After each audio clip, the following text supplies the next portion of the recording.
sudah kita kirimkan di bagian chat juga. Ya. Oke, baik Bapak Ibu sekalian, malam hari ini kita akan mulai saja acara Zoom show kita pada malam hari ini.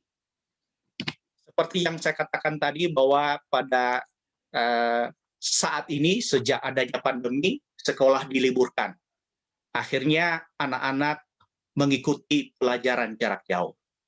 Nah, dengan mengikuti pelajaran jarak jauh ini, maka anak-anak, karena ini baru kebiasaan baru, membuat anak-anak ya agak kesulitan untuk bisa mengikuti pelajaran jarak jauh ini. Ya. Jadi agak kesulitan, dan Bapak Ibu sekalian, untuk itu seringkali, bahkan kadang-kadang ketika kita pulang bekerja, bukannya kita menikmati istirahat, justru mendampingin anak mengerjakan PR yang begitu banyak. Kadang-kadang dalam sehari PR bisa 4, bisa 5, yang membuat kita harus temani anak lagi sampai malam. Dan tentu ini membuat kita sangat tentu stres ya. Stres. Nah, malam hari ini kita sudah mengundang seorang narasumber yang sangat ahli di bidang ini, yaitu seorang psikolog ya dari Klaten, yang akan menyampaikan kepada kita bagaimana menjadi orang tua yang tanpa stres di masa pandemi ini. Nah, tidak menunggu waktu yang lama lagi, mari kita sambut beliau. Siapakah beliau? Beliau adalah Ibu Dr. Randa Sukarsini, Master of Science Psikolog. Kepada Ibu kami persilakan. Silakan, Bu. Ya, Assalamualaikum warahmatullahi wabarakatuh. Selamat malam semua Mitra Tara di Indonesia yang luar biasa. Terima kasih PT Tara kesempatannya kepada saya malam hari ini bisa bergabung dengan acara Zoom-nya yang tiap Rabu dan Minggu ya Pak Yaman ya. Kita selalu aktif ya Pak Yaman. Ya Alhamdulillah. Malam hari ini sebelum kita mulai bicara banyak seputar stres tadi ya Pak Yaman ya. Betul Bu. Mungkin ya kita mulai dulu dari doa. Biasa kalau Bukan Sini menyampaikan penyuluhan, kita mulai doa dulu dengan yel-yel ya. Yel-yelnya gampang ya. Jadi kalau saya mengatakan 1, 2, 3 semuanya angkat tangan. 1, 2, 3 sehat jiwa raga. Yes. Gitu ya Pak Yaman ya. Biar semangat pada malam hari ini. Ya, angkat tangan semuanya, kita berdoa bareng supaya kita selalu dalam kondisi yang sehat jiwa raga ya. Yuk semuanya 1, 2, 3 sehat jiwa raga. Yes. Ya 1, 2 lagi ya. 1, 2, 3 sehat jiwa raga. Yes. Oke, alhamdulillah ya pada malam hari ini kita semuanya dalam kondisi yang sehat jiwa dan raga. Oke. Menjadi orang tua tanpa stres di masa pandemi. Ya, ini yang semuanya kita alami ya Bapak Ibu sekalian. Di masa yang seperti ini kita harus selalu dalam kondisi yang rileks, yang nyaman gitu ya. Bagaimana sih kiat-kiatnya gitu ya Pak Yaman ya? Mungkin ya slide berikutnya ini bisa ini ya dampaknya terhadap kesehatan mental gitu ya. Ini satu kasus mungkin saya ceritakan dulu Bapak Ibu sekalian. Saya setiap harinya di Rumah Sakit Jiwa Dr. RM Sujarwati Klaten yang miliknya Provinsi Jawa Tengah ya. Tapi tempatnya di Kabupaten Klaten. Mungkin nanti mohon maaf saya mungkin banyak memberikan contoh-contoh seputar kasus-kasus yang selama ini saya temui di klinik psikologi gitu ya. Mohon maaf Bapak Ibu sekalian nanti contoh-contohnya ya. Selama ini kami temui di klinik psikologi Rumah Sakit Jiwa Dr. RM Sujarwati Provinsi Jawa Tengah yang tempatnya di Kabupaten Klaten. Ya. Ini kemarin ada yang datang Bapak Ibu, seorang ibu ya tergopoh-gopoh datang ke klinik ya menyampaikan kenapa sih kok saya marah-marah sama anak saya padahal saya tuh sangat mendambakan anak saya tapi kenapa saya kok marah. Waktu itu melihat putrinya sehabis belajar buka HP. HP-nya kebetulan yang dibuka video yang mungkin Bapak sekalian yang selama ini tidak mengira ya, yang dibuka adalah video pornografi. Nah, si ibu itu langsung marah dan memukul anaknya pakai sapu dan sampai patah sapunya itu. Nah, kemudian datang ke klinik psikologi, kemudian menyampaikan, aduh gimana ini caranya saya kok bisa seperti ini gitu. Nah, mungkin nanti kita kupas banyak ya kenapa kok bisa seperti itu dan bagaimana caranya supaya nanti Bapak Ibu sekalian menghadapi putra-putri kita, berperilaku apapun kita tetap nyaman, tetap rileks, tetap ya kita menjadi sosok orang tua yang bisa didambakan putra-putri kita. Itu ya Bapak Ibu. Ini salah satu contoh aja, nanti kita buka banyak pertanyaan ya supaya malam hari ini Bapak sekalian bisa menyampaikan apa yang sebenarnya yang dirasa Bapak Ibu sangat mendambakan putra-putrinya mendampingi di rumah, tetapi kenapa justru marah yang terjadi gitu ya. Mungkin dibuka dulu Pak Yaman, lanjut. Ya, ini ada dampak positifnya Bapak Ibu sekalian, ada daring, ada kegiatan di rumah itu sebenarnya banyak positifnya. Yang pertama, relasi makin dekat antar keluarga. Nah, biasanya Ibu sekalian, kalau tidak ada pandemi seperti ini, mungkin tidak bisa kita banyak mendampingi putra-putri kita di rumah ya. Kita kerja sampai sore, gitu ya. Dan kalau pas pandemi seperti ini, yang biasanya kita kerjanya di kantor sampai sore, kita bisa hanya, apalagi sekarang ada yang memang di rumah ya semuanya ya, bisa dari putra-putri kita. Kita bisa menikmati lebih banyak waktu bersama. Tapi bisa menikmati kesenangan bersama, bisa berkebun, bisa masak bareng, bisa melakukan kegiatan di rumah misalnya bersih-bersih dan sebagainya. Dan kita bisa lebih tahu bagaimana perilaku anak kita dari pagi sampai sore. Tapi tadi, kok bisa ya kita bisa melihat putra-putri kita tapi kemudian marah. Ya ini lagi juga untuk dampak negatifnya Bapak Ibu. Kita bisa lihat tadi dampak positifnya banyak banget ya sebenarnya kalau kita merespon positif akibat daring di rumah, tapi juga ada dampak negatifnya. Ya, lanjut Pak Yaman, dampak negatifnya dulu. Ya, ini dampak negatifnya setelah kita berlama hampir berapa bulan ya, kita daring mendampingi putra-putri di rumah dengan kondisi yang mungkin dari pagi sampai sore, kita harus tetap mengerjakan pekerjaan di rumah, tapi ada PR lagi, harus mendampingi putra-putri kita. Kalau kita tetap kerja di kantor, pulang-pulang juga masih harus bertanggung jawab mendampingi putra-putri kita.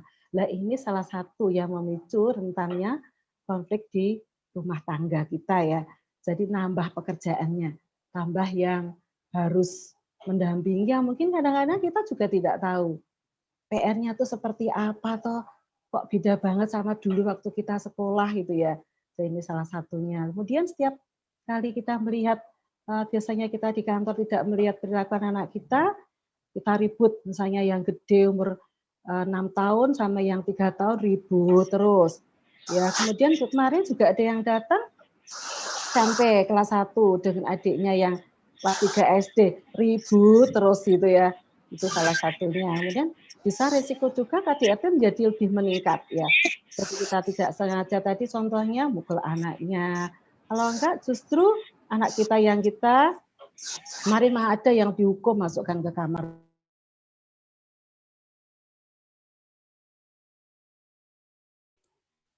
Maaf Bu, ikut ke mute Bu. Ibu ikut ke mute oleh co-host tadi. Di unmute dulu suaranya Bu. Oh ya. Ya. Sudah? Ya sudah Bu. Udah ya. Oke. Kemudian terjadi juga bisa konflik orang tua dan anak jadi meningkat. Tadi ya, yang biasanya anak-anak ini sekolah, sekarang harus di rumah, melihat kondisi di rumah. Ya kemarin masih ada yang cerita 2 jam daring mengerjakan pekerjaan sekolahan. Tapi ternyata setelah diintip yang dilakukan yang lainnya. Nah, orang tuanya pada percaya banget sama si anak itu. mengerjakan PR di rumah. Malah kemarin ada juga yang kayaknya rajin, ternyata telah waduh yang dibuka film-film yang tidak karuan itu ya. Jadi marah lagi. Nah, anak juga menjadi lebih bosan. Jadi terjadi kebosanan di rumah karena harus tidak boleh kemana-mana, dia mengerjakan PR, kemudian harus bermain juga tidak boleh dengan di teman-teman di kampungnya, ya. Kemudian mengerjakan lagi, ya. Jadi menjadi lebih meningkat kebosanannya. Kemudian bisa dampak negatif menjadi kesepian, merasa terisolasi, biasanya bertemu di sekolah dengan teman-temannya, bisa bermain bareng, kemudian bermain-main di sekolahan yang mungkin dengan bernyanyi, kemudian bisa cita umpet ya. Ini ternyata kok ya nggak boleh ya. Jadi akhirnya merasa terisolasi, merasa tidak punya teman gitu ya. Kemudian risiko lebih bagi keluarga dengan anggota ya, apalagi yang ODP, PDP ya. Kita mungkin seperti saya ini kerja di rumah sakit. Ya, ternyata banyak klien-klien yang dari luar kota. Ini juga merasa ada wah ini ada risiko. Kita harus bagaimana menghadapi itu gitu ya. Ini salah satu dampak negatif yang kita alami saat pandemi ya. Ini lanjut dulu ini. Ya. Ya, bagaimana sih sebenarnya kita sebagai orang tua dengan banyak konflik tadi yang mau tidak mau, suka tidak suka, kita tetap harus mendampingi, kita harus seimbang antara peran kita sebagai orang tua mendampingi putra putri kita, juga peran kita sebagai orang karyawan saya di satu perusahaan atau di tempat kerja, kita harus seimbang. Jadi bagaimana kita peran jadi diri sendiri, harus rileks, bagaimana kita harus seimbang peran menjadi seorang tua, harus bisa mendampingi putra-putrinya menjadi lebih nyaman, bagaimana kita tetap harus memiliki kinerja yang bagus di dalam pekerjaan kita. Nah, sebenarnya kita bisa banget Bapak sekalian. Kita bisa memiliki itu semuanya. Kalau kita memiliki yang dinamakan resiliensi. Atau kita ini mempunyai daya lenting. Kita terperosok dalam suatu hal, tapi kita bisa bangkit kembali. Dan itu kita bisa banget Bapak Ibu. Ya, jadi apa sih sebenarnya resiliensi itu? Proses adaptasi yang baik pada individu dalam menghadapi kesulitan, trauma, tragedi, atau sumber stres yang signifikan. Seperti itu, kita daring. Kita mengalami permasalahan yang kita harus selalu bisa beradaptasi. Ya, bagaimana kita? Kalau kita memiliki resiliensi, pasti kita bisa.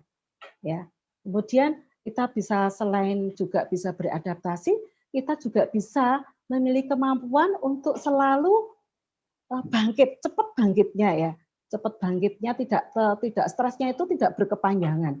Karena yang dinamakan stres itu bisa stres positif dan stres negatif. Nah, kalau kita stres yang negatif berarti stresnya berkepanjangan.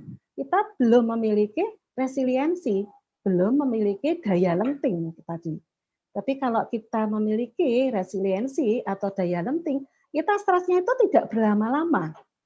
Pasti kita stres ya Bapak Ibu ya. Waduh gimana ini saya nggak bisa mengerjakan tugas saya harus lembur padahal anak saya juga harus saya dampingi belajarnya, belum lagi saya harus mendampingi istri saya dan sebagainya. Pasti stres.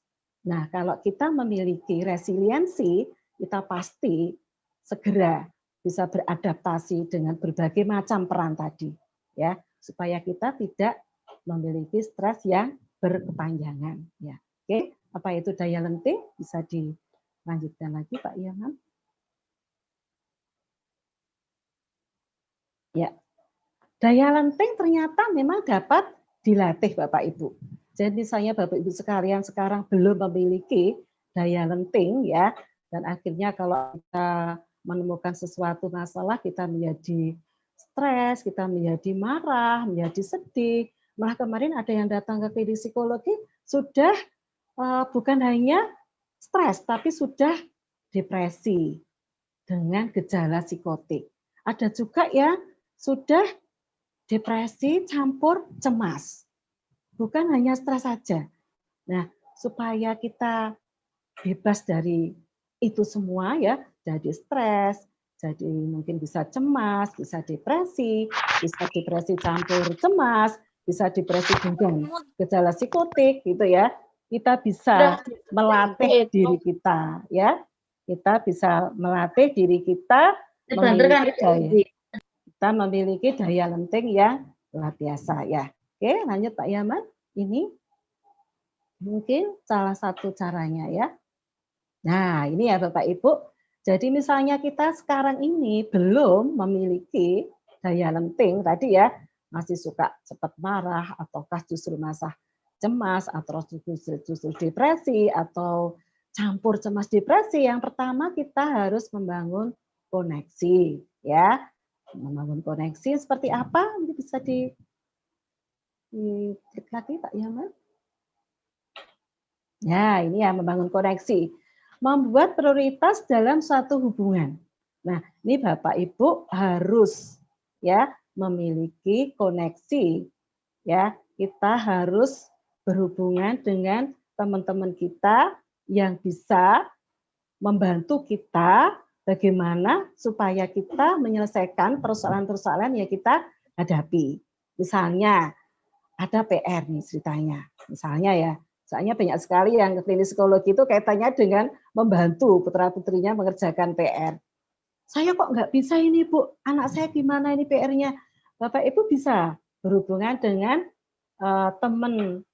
teman kita, kalau enggak orang tua, wali ya. Kalau enggak juga malah ke gurunya sekalian ya. Soalnya ini bagaimana Pak Guru, kok soalnya seperti ini saya enggak bisa. Bisa Bapak Ibu untuk bertanya. Ini namanya membangun koneksi. Jadi Bapak Ibu tidak boleh memikirkan sendiri ya, tidak bisa membantu mengerjakan PR, tapi justru anaknya yang diuring-uring, anaknya yang dimarahi. Ini yang tidak boleh Bapak Ibu harus ya, harus membangun, mencari koneksi yang bisa membantu persoalan di mana kita mendampingi putra-putri kita mengerjakan PR, kitanya ya nggak bisa ya. Malah kemarin ada orang tua yang buka Google aja nggak bisa gitu ya, karena di informasi ada di situ nggak bisa. Harus bertanya Bapak Ibu. Ini namanya membuat prioritas dalam satu hubungan. Yang kedua, bergabung dalam kelompok yang positif Bapak Ibu. Ya ini Bapak sekalian, karena memang model semuanya serba daring ya, suka tidak suka, mau tidak mau, kita tetap harus belajar bagaimana membuka HP, bagaimana membuka soal-soal dari anak-anak kita, gitu ya. Nah ini Bapak Ibu harus bergabung di dalam kelompok yang bisa membantu kita menjawab pertanyaan-pertanyaan yang mungkin di dalam soal-soal anak kita tidak bisa mengerjakan sendiri, ya.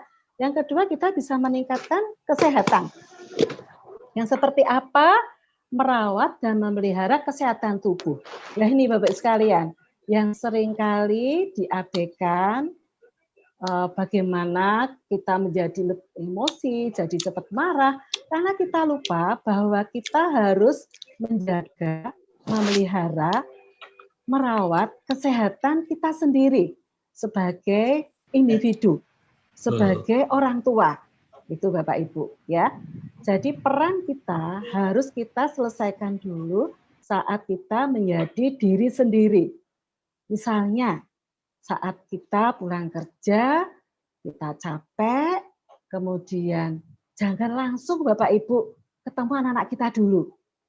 Ya, kita harus ada jeda waktu supaya kita dalam kondisi yang rileks, dalam kondisi yang nyaman dulu. Mungkin bisa minta izin, bentar ya sayang ya, ini papa mau ke kamar mandi dulu misalnya. Bentar ya, papa mau ke kamar dulu. Bentar ya, papa mau ganti baju dulu.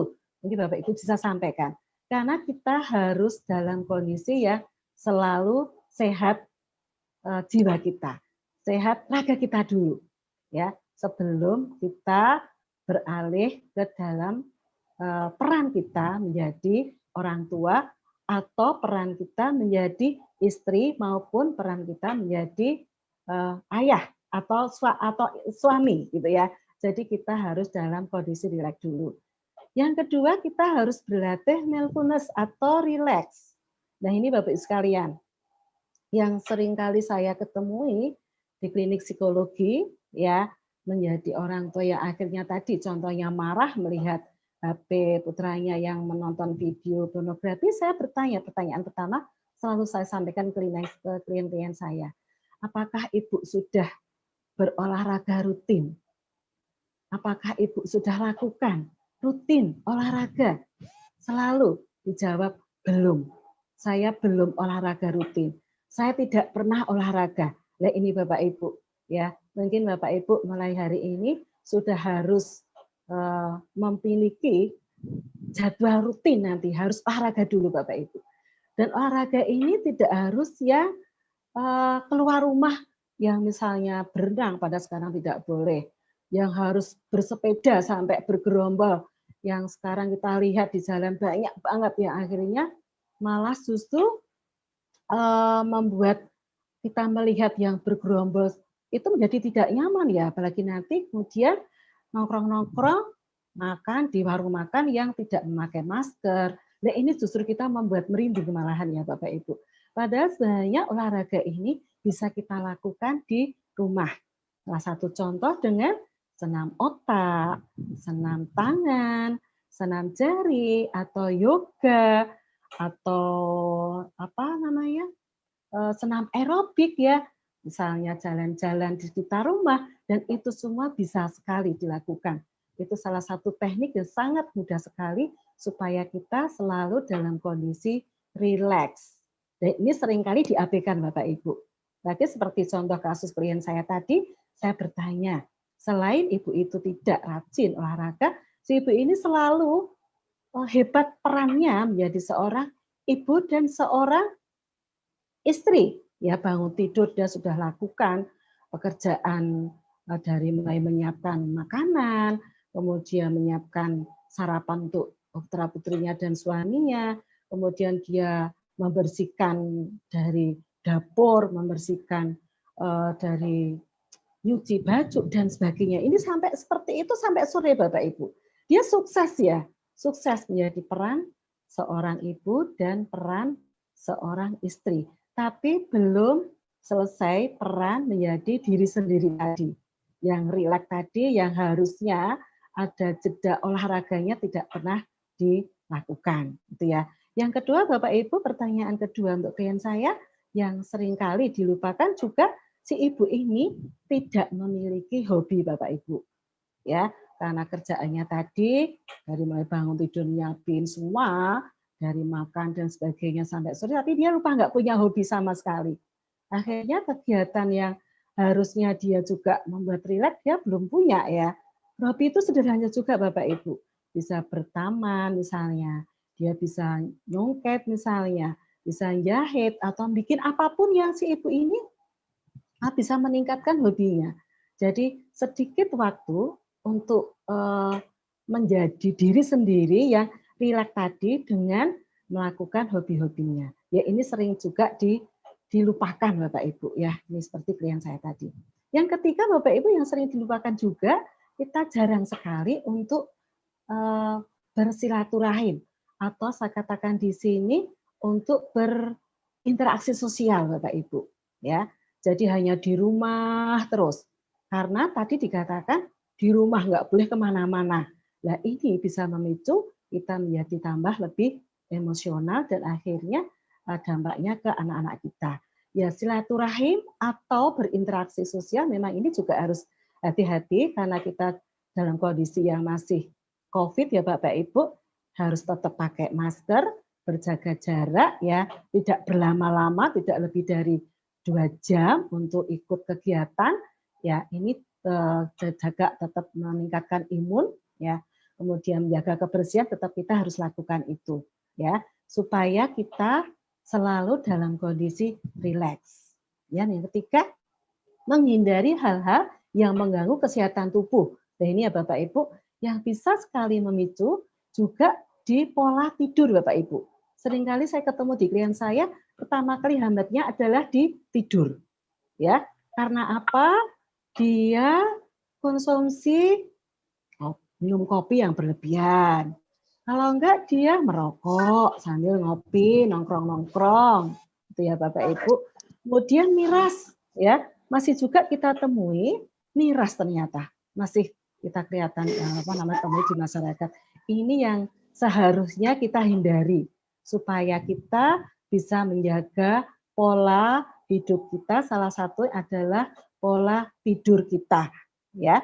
Dalam pola tidur kita harus jaga, karena masih juga klien-klien yang menyampaikan tidurnya malam, jam 12 malam baru tidur, jam 5 sudah bangun. Tidur hanya 5 jam Bapak Ibu. Ini yang sangat kurang ya Bapak Ibu. Jadi kita harus benar-benar menjaga hal-hal yang mengganggu kesehatan tubuh kita supaya kita tetap meningkat ya daya imun kita ya. Kemudian yang ketiga, supaya kita bisa memiliki daya lenting atau kita memiliki resiliensi, yaitu kita temukan tujuan. Yang pertama, poin pertama adalah membantu sesama. Nah ini Bapak Ibu, yang memang Bapak Ibu harus mulai tanamkan mulai sekarang, bahwa tujuan hidup kita yang luar biasa adalah membantu sesama. Seperti pada malam hari ini di PT Teraperuna Megah ya, ada program yang luar biasa, kita bisa menyampaikan kiat-kiat bagaimana supaya sesama kita ya, sesama mitra teladan semuanya yang meskipun belum bergabung, kita bisa membantu informasi seputar kita tidak stres. Nah, setiap seminggu 2 kali PT Tara mengadakan acara yang bisa membantu sesama kaitannya dengan produk-produk yang luar biasa ya. Ini yang cocok sekali dengan bagaimana supaya kita selalu dalam kondisi yang memiliki resiliensi yang bagus. Salah satunya adalah membantu sesama. Nah, seperti juga kalau kita di sekitar rumah tangga kita, Bapak Ibu, ya, kalau kita memiliki makanan berlebih gitu ya, kita bisa memberikan makanan itu sekitar sekeliling kita yang memang membutuhkan, sekalian untuk memberikan contoh anak-anak kita. Karena semua yang kita lakukan ya dari pagi sampai sore, anak-anak kita akan melihat kita ya. Apa yang kita lakukan, anak-anak kita akan melihat. Salah satunya kalau kita sudah terbiasa ada program membantu sesama, insya Allah anak kita akan melihat kita dan akan meniru kita, akan membantu juga kepada teman-temannya ya Bapak Ibu. Yang kedua, menjadi proaktif terhadap emosi yang dirasakan. Nah ini Bapak Ibu. Misalnya saat kita ketemu anak kita marah misalnya Bapak Ibu. Kita tahu, aduh saya kok marah ya. Saya harus bagaimana ini supaya saya tidak marah. Itu Bapak Ibu. Ya, berarti kita harus selalu dalam kondisi yang rileks, kita bisa tarik napas dalam saat ketemu anak kita, supaya kita bisa mereda emosi kita. Supaya kita tidak berlanjut menjadi yang lebih fatal. Karena sudah banyak ya yang di media massa sampai membunuh anaknya gara-gara tidak bisa mengerjakan tugas sekolahan. Nah, ini kita harus pahami dulu Bapak Ibu. Timbulkan pemahaman terhadap diri kita sendiri. Saya marah itu saat apa ya? Saat saya menjadi rileks itu saya saat apa ya? Ini Bapak Ibu harus kenali dulu Bapak Ibu. Misalnya contohnya saya ini ya. Saya setiap pulang kerja saya harus ganti baju dulu misalnya ya. Ya berarti itu ganti baju dulu Bapak Ibu. Setelah ganti baju saya harus leyeh-leyeh dulu. Misalnya di tempat tidur 10 menit, 15 menit saya harus berbaring dulu. Itu Bapak Ibu ya lakukan dulu Bapak Ibu. Soalnya ada juga yang orang menjadi nyaman, tidak kemana-mana saat pulang kerja, yang penting yang dilihat anaknya misalnya ya. Itu Bapak Ibu boleh lakukan kalau memang itu yang menjadi nyaman untuk Bapak Ibu supaya tidak terjadi emosi yang lebih kuat lagi ya. Jadi kita mengenal diri kita sendiri saat kapan kita bisa menjadi nyaman emosi kita. Itu kita harus mengenal dulu Bapak Ibu. Nah, yang ketiga membuat tujuan hidup dan bergerak maju untuk mencapai tujuan. Nah, ini Bapak Ibu. Jadi ini Bapak Ibu harus memiliki tujuan hidup dulu. Saya harus apa toh di dalam hidup ini, gitu ya. Seringkali klien-klien saya tuh juga tidak tahu Bapak Ibu. Yang penting saya setiap hari sudah ngurus anak saya. Yang penting setiap hari saya sudah menyiapkan keperluan suami saya. Dah titik, itu ya. Itu yang akhirnya apa Bapak Ibu? Tidak memiliki tujuan. Nah, berarti tujuannya harus ditulis dulu. Misalnya, Bapak Ibu memiliki putra putri yang usianya masih di SD kelas 5, misalnya Bapak Ibu ya. Oh, 1 tahun lagi anak saya sudah kelas 6, sudah mau SMP. Bapak Ibu sudah ini mulai merencanakan dari sekarang. Anak saya besok SMP-nya mau di mana? Mau di pondok pesantren, atau di SMP negeri, atau di swasta, atau hanya di boarding, ini harus ditulis Bapak Ibu. Supaya Bapak Ibu nanti jelas sekali mendidik anak kita mau SMP-nya di mana. Jadi tidak tergesa-gesa, tidak terburu-buru. Sudah kelas 6, baru nanti bingung ya mau SMP di mana. Nah ini berarti mulai sekarang Bapak Ibu harus sudah mulai tertulis tujuan mendidik anak kita mau seperti apa. Demikian juga hidup kita Bapak Ibu. Misalnya, oh ini sudah di 5 tahun di dalam perkawinan. Nanti tahun ke-10 saya harus memiliki apa. Saya harus kemana. Misalnya seperti itu juga harus tertulis. Jadi Bapak Ibu setiap harinya itu sudah jelas ya apa yang harus dilakukan. Ya, seperti itu Bapak Ibu. Supaya kita punya visi. Seperti di PT Tara juga sama ya. Oh ini lagi ada promo sepeda. Berarti Bapak Ibu harus mulai sekarang punya tujuan. 3 bulan lagi, di bulan November, saya harus mencapai tujuan itu. Nah dari situ kita ada termotivasi namanya. Motivasi untuk mencapai tujuan yang kita tulis tadi Bapak Ibu. Ya ini seringkali diabaikan juga Bapak Ibu sekalian ya. Jadinya kita akhirnya setiap harinya itu hanya ya mengalir aja ya hidupnya ya. Yang penting tadi bantu anak-anak, menyiapkan suami selesai, nanti seperti itu lagi ya. Jadi nggak termotivasi untuk mencapai tujuan itu ya. Jadi mulai hari ini Bapak sekalian coba ditulis ya tujuannya hidup apa, kemudian yang ingin dicapai apa dalam mungkin sebulan ini, setahun ini, 2 tahun ini gitu ya Bapak Ibu.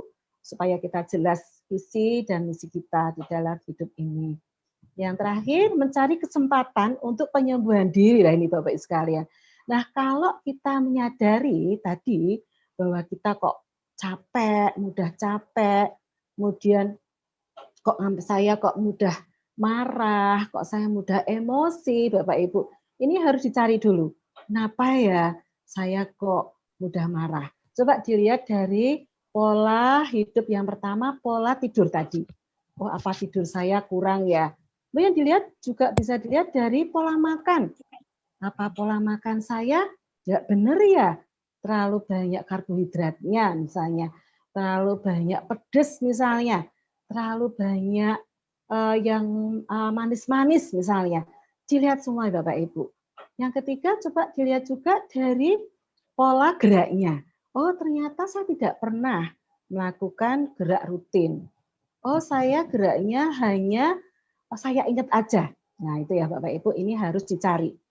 Ya, supaya kita jelas sekali kita mau mencari solusi penyembuhan diri itu di mana gitu ya Bapak Ibu. Yang terakhir polanya adalah pola pikir gitu ya. Oh kok saya terlalu banyak memikir anak saya. Yang pertama ya, kemarin contoh klien saya Bapak Ibu anaknya 2, yang gede itu udah kelas 4 SD, yang nomor 2 baru TK. Kebetulan yang TK ini diberikan kelebihan menjadi anak berkebutuhan khusus. Karena dia ada riwayat STEP ya, riwayat kejang. Akhirnya dia mengalami penurunan fungsi kognitif. Di tes IQ-nya kemarin mendapatkan skor 88, artinya di bawah rata-rata. Nah, si ibu bapak ini konsentrasinya banyak di anak yang kedua. Karena harus mengantar terapi. Terapinya seminggu 2 kali. Karena terapi karena ada gangguan fungsi kognitifnya yang IQ-nya rendah tadi, kebetulan juga wicaranya juga belum jelas, dia harus datang ke terapi wicara, gitu ya. Kemudian kemarin juga nampak motorik kasarnya ya, naik sepeda belum bisa, dia harus juga larinya ke okupasi terapi. Lah anak yang kelas 4 SD yang perempuan ini marah-marah Bapak Ibu. Menyalahkan orang tuanya. Adik terus yang disayang, adik terus yang dimanja, adik terus yang diperhatikan. Nah, akhirnya si ibu ini introspeksi diri Bapak Ibu. Oh, ternyata selama ini saya salah. Saya salah untuk tidak memperhatikan anak saya yang pertama. Jadi anak saya jadi marah sama saya karena saya terlalu banyak waktu ya saya gunakan memperhatikan yang kecil. Nah, ini Bapak Ibu, kita harus bisa mengerti itu Bapak Ibu sekalian ya. Jadi kalau kita sudah itu berarti kita harus mulai nih melakukan penyembuhan diri istilahnya ya. Oh, saya kelirunya di sini, saya harus seperti ini ya. Itu seperti Bapak Ibu sekalian ya. Jadi kita jelas apa yang kita harus lakukan. Nah, kemudian yang keempat Bapak Ibu sekalian supaya kita tetap bisa memiliki daya lenting ya, resiliensi ya mungkin selama ini kita belum memiliki, kita bisa latih. Yang keempat adalah membiasakan pikiran yang sehat ya. Yang pertama apa? Pertahankan perspektif ya Bapak Ibu. Jadi kita harus selalu untuk mengerti bahwa jati diri kita. Jadi memiliki perspektif ke depan ya, mempertahankan perspektif ke depan. Jadi misalnya oh saya ini punya wanita, misalnya saya ini adalah wanita karir misalnya ya Bapak sekalian ya. Berarti kita harus selalu berpikir yang sehat. Oh wanita karir yang saya harus lakukan adalah saya harus seimbang antara apa yang harus saya miliki peran menjadi wanita karir, kondisi saya ini wanita karir ya kita bangga menjadi wanita karir gitu ya. Wanita karir kita harus bangga. Kemudian sekarang ini saya menjadi mitra Tara. Saya bangga dengan mitra Tara. Ya saya harus bagaimana ini supaya omsetnya naik misalnya ya Bapak Ibu. Ini juga kita harus menerima itu, peran-peran itu. Yang ketiga misalnya, oh saya memiliki anak saya 3. Alhamdulillah saya memiliki anak 3. Jadi kita harus selalu senang dengan kondisi yang kita miliki saat ini. Ya Bapak Ibu ya. Jadi kita harus kebersyukuran apa yang kita dapatkan, apa yang kita miliki dalam kondisi saat ini gitu ya Bapak Ibu. Ini harus kita tahankan dulu gitu ya. Kemudian yang kedua bisa dengan terima perubahan ya. Setelah kita menerima kondisi kita saat ini seperti tadi contohnya saya sebagai wanita karir, saya menjadi anggota sebagai mitra Tara, saya menjadi ibu dari 3 anak itu ya. Saya juga harus bisa menerima perubahan ternyata Bapak Ibu. Oh, sekarang saya harus nih. Ternyata peran saya tambahan mendampingi anak kita daring gitu ya. Padahal selama ini semua pasrah ke gurunya misalnya, pasrah dengan guru lesnya. Oh, saya ternyata harus bisa menerima perubahan peran berikutnya saya mendampingi anak-anak kita yang di rumah ya. Karena memang kondisi seperti ini kita nggak tahu sampai kapan, berarti kita harus selalu berpikiran sehat, saya harus menerima perubahan ini, itu Bapak Ibu. Yang ketiga harus mencoba berpikir optimis. Nah, saya pasti bisa. Nah, biasanya kalau saya cerita klien-klien saya tadi ya, sehat jiwa raga, yes, yes, yes, misalnya seperti itu. Kalau enggak, saya pasti bisa. Saya pasti bisa. Seperti itu Bapak Ibu. Saya pasti berubah. Saya pasti bisa berubah seperti itu Bapak Ibu. Jadi kata-kata singkat, padat, jelas, bertujuan. Nah, itu kita juga harus berlatih terus supaya apa yang kita tujuan yang kita ingin capai, kemudian kebersyukuran yang kita miliki saat ini gitu ya Bapak Ibu, ini selalu kita harus senang, kita harus selalu berpikir optimis bahwa mungkin sebentar lagi COVID ini akan selesai. oh mungkin sebentar lagi situasi yang selama ini ya tidak nyaman dengan kondisi seperti ini akan segera berakhir, seperti itu. Kalaupun tidak berakhir, saya bisa kok untuk beradaptasi, seperti itu Bapak Ibu ya. Jadi kita selalu berpikir optimis ya. Kemudian yang keempat, belajar dari pengalaman. Nah ini Bapak Ibu, pengalaman ini bisa diambil dari saudara kita, bisa diambil dari teman kita, bisa diambil dari pengalaman kita waktu kita kecil dulu Bapak Ibu. Jadi pengalaman-pengalaman ini memang harus selalu kita perhatikan Bapak Ibu, karena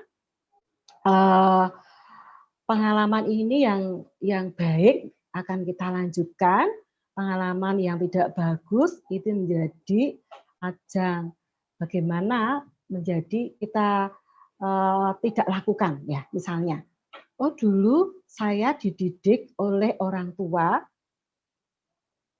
harus makan yang disiapkan misalnya. Harus habis misalnya Bapak Ibu. Jadi orang tua mendisiplinkan anak-anak ya kalau makan itu harus dihabiskan. Padahal diambilkan, tidak ngambil sendiri misalnya Bapak Ibu ya. Diladeni, diambilkan, tetapi harus dihabiskan. Ini untuk anak-anak sekarang mungkin tidak cocok ya Bapak Ibu ya. Semuanya diambilkan dan harus habis. Nah berarti Bapak Ibu harus belajar pengalaman waktu dulu kita kecil dulu bahwa makan diambilkan dan harus habis itu ternyata kok tidak cocok ya gitu ya. Ya berarti Bapak Ibu tidak boleh ya menerapkan ilmu itu yang pernah kita dapatkan waktu kecil diterapkan ke anak-anak kita Bapak Ibu. Nah ini seringkali saya pengalaman dengan klien itu seperti itu Bapak Ibu. Ya, Bapak Ibu itu meniru apa yang telah kita terima dulu waktu kita kecil, Bapak Ibu kita mengasuh. Nah itu. Nah pengennya seperti itu Bapak Ibu. Dulu waktu saya kecil, saya seperti ini. Waktu sekolah, saya seperti ini. Seperti itu Bapak Ibu. Seperti memaksakan gitu ya. Memaksakan apa yang telah kita terima dulu, dipaksakan ke anak-anak kita. Lah ini ya tidak boleh Bapak Ibu ya. Jadi kita harus tahu bahwa anak-anak kita ini adalah hidup di dunia yang berbeda dengan dunia waktu kita kecil dulu. Anak-anak kita hidup ya dengan teknologi yang seperti ini yang dulu kita belum menerima. Dan ini kita harus pahami Bapak Ibu ya. Jadi kita harus bijaksana bagaimana pengalaman yang bisa kita ambil yang baik yang pernah kita terima dan pengalaman yang tidak cocok kita terapkan untuk anak-anak kita sekarang. Ini harus kita bisa memilah dan memilah Bapak Ibu. Yang terakhir Bapak Ibu supaya kita tetap dalam kondisi yang rileks, dalam kondisi yang resilience ya, yang tahan banting istilahnya ya, daya lenting yang bagus. Yang terakhir kita tetap harus meminta tolong Bapak Ibu ya. Jadi mencari bantuan ketika tidak mampu menyelesaikan permasalahan yang dihadapi Bapak Ibu sekalian ya, supaya kita tidak fatal menghadapi anak-anak kita, supaya kita tidak tambah stres atau justru kita malah justru mengalami depresi berat dengan gejala psikotik dan harus rawat inap di rumah sakit jiwa Bapak Ibu ya. Nah Ibu sekalian, nah, pada malam ini saya memberikan informasi pada Ibu sekalian ya bahwa di rumah sakit jiwa ini tidak pilih-pilih Bapak Ibu ya, tidak pilih-pilih usia yang dirawat di sana. Ada yang dalam anak-anak yang masih SD kemarin, ada yang kelas 3 SD sudah ada yang dirawat di sana. Ada yang SMP juga ada yang dirawat di sana ya Bapak Ibu. Ya SMP, SMA.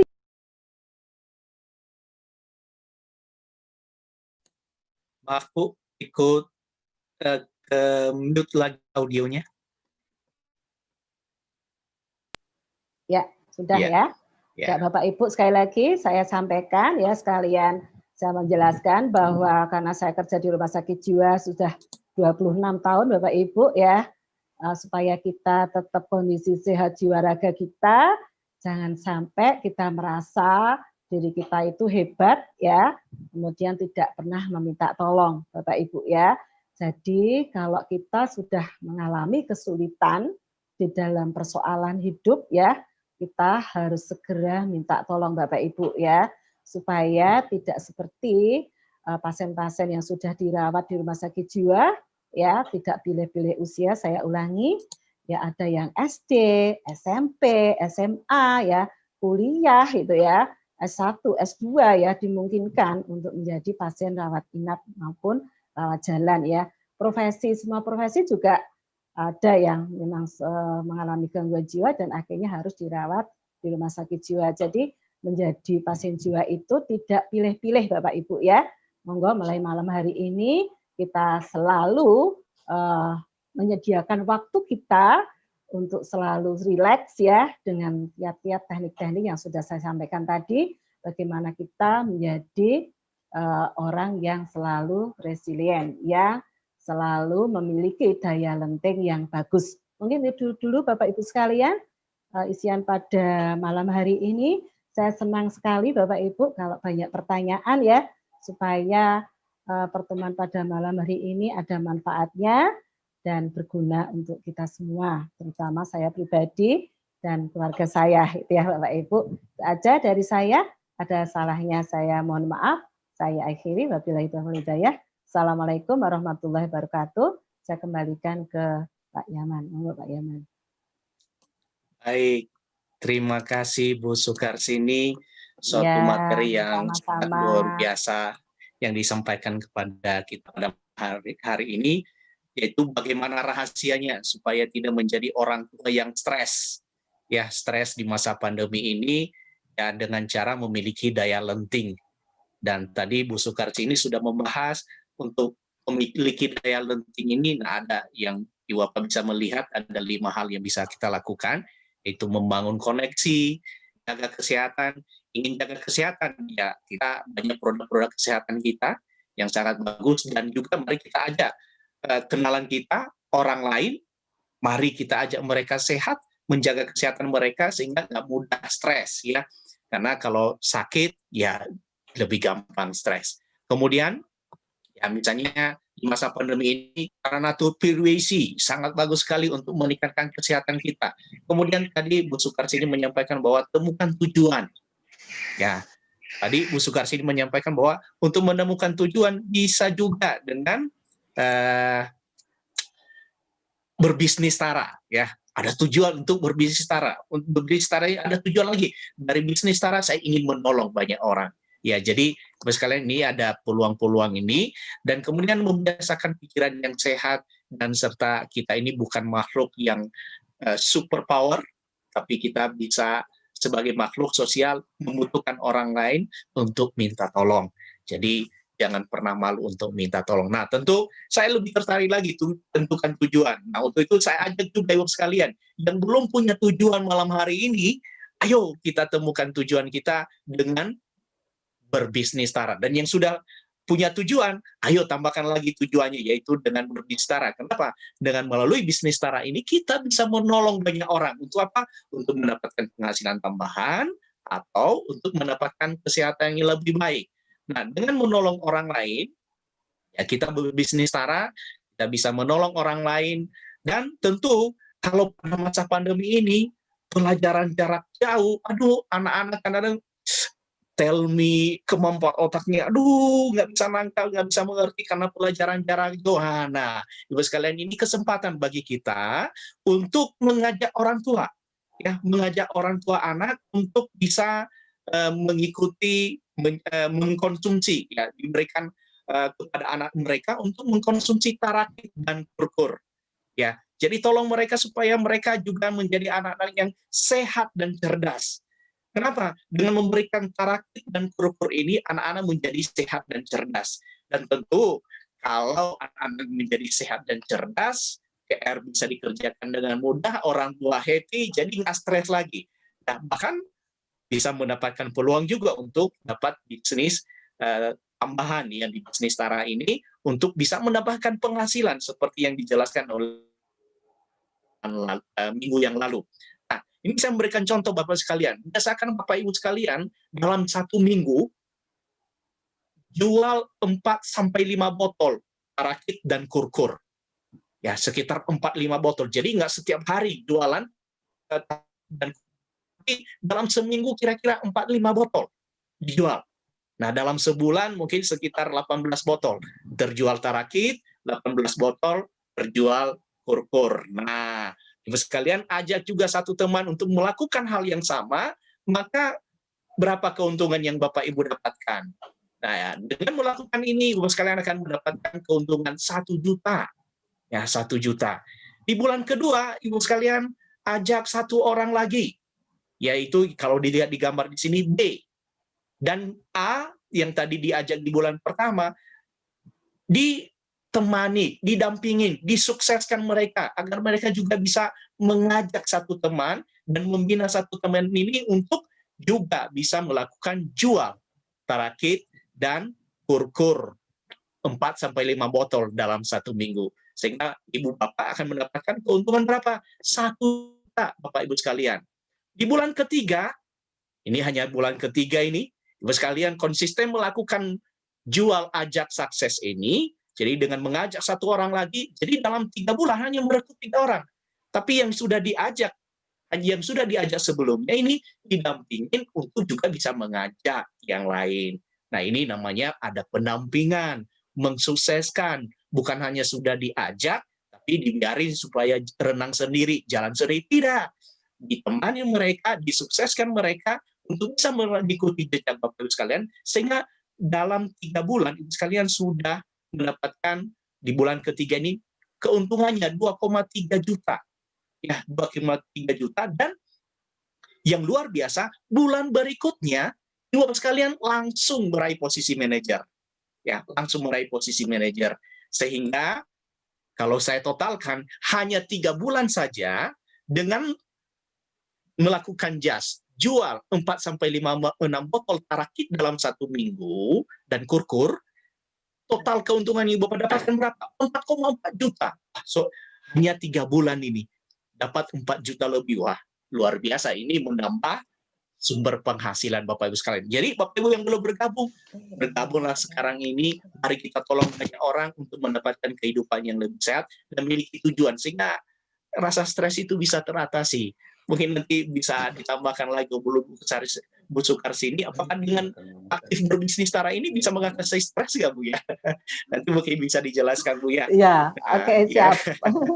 Baik, Bapak sekalian. Nah, untuk itu bagaimana menjual? Ya, menjual minggu yang lalu sudah dijelaskan oleh Dr. Ririn, bisa via online. Ya, selain online bisa juga via offline. Nah, bagi Bapak Ibu yang ingin jualan online, kontennya susah sekali bikin, ya materinya susah sekali bikin, nggak usah pusing Bapak Ibu sekalian. Simpan saja nomor WA Tara Natur ini, yang ini, ya bisa di screenshot sekarang, tersimpan nomornya. Nah, nomor WA Tara Natur ini Ibu Bapak simpan. Ya, Ibu Bapak simpan, kemudian Ibu Bapak chat ke nomor WA ini, chatnya berbunyi begini. Ya, chatnya begini. Halo admin, saya nama member, jadi saya misalnya Yaman. Saya Yaman, kode membernya ditulis, saya mau materi broadcast atau video produk Tara dong. Ya, jadi nanti kalau Bapak Ibu mengirimkan ini, setiap ada video, setiap ada konten yang mau kita broadcast, Ibu Bapak juga akan mendapatkannya. Ya, sehingga Bapak Ibu sekalian mendapatkan materi-materi yang bisa di-broadcast, di-sharing via media sosial, dan yang sudah kita bikin, yang sudah kita buat di pusat. Ya, ini akan mendukung Bapak Ibu sekalian untuk bisa jualan produk Tara. Ya. Baik, Bapak Ibu sekalian, malam hari ini kita akan masuk ke tanya jawab, dan ternyata Bu Sukarsini ini malam hari ini sangat luar biasa sekali. Antusiasme mitra usaha Tara. Ini Zoom show kita ini hanya sampai 100 orang bisa muat, dan ternyata tadi ada yang nggak bisa masuk gara-gara sudah sampai limit 100 orang. Wah, ini biasa sekali malam hari ini yang paling banyak pesertanya. Ya. Sampai akhirnya ada yang nggak bisa masuk karena sudah masuk ke limit peserta 100 orang. Tapi saya sangat sekali, dan semoga nanti ilmu yang dibagi malam hari ini itu bisa bermanfaat bagi kita semua. Bagi yang suka stres malam hari ini, ayo kita bertanya, mumpung lagi ada pakarnya pada malam hari ini, ya Ibu Sukarsini, bahkan saya katakan lebih pakar lagi. Kenapa? Sudah praktek bertahun-tahun di rumah sakit jiwa yang memang kejiwaannya lebih berat daripada hanya stres biasa.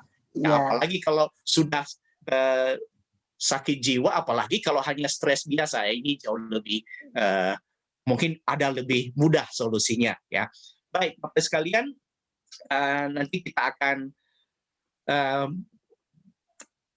adakan tanya jawab, dan sebelum kita adakan tanya jawab, saya foto dulu, ya. Kita foto dulu. Ini ada 4 layar saya, jadi saya nanti ambil foto 4 kali, dan nanti bagi Bapak Ibu yang mau bertanya, nanti silakan bisa diketik di bagian chat, ya.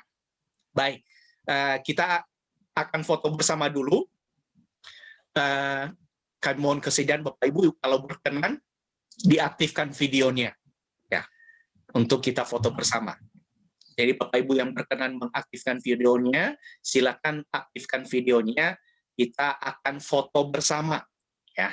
Kita akan foto bersama untuk menjadi ya arsip bagi kita, dan juga nanti kita akan share. Mungkin membernya nanti marketingnya akan share ke Bapak Ibu kalau nanti Bapak Ibu ingin juga fotonya. Baik, kita akan foto bersama. 1, 2, 3. Nah, ini layar pertama. Saya simpan dulu. Ya. Terus layar kedua. 1, 2, 3. Saya simpan dulu.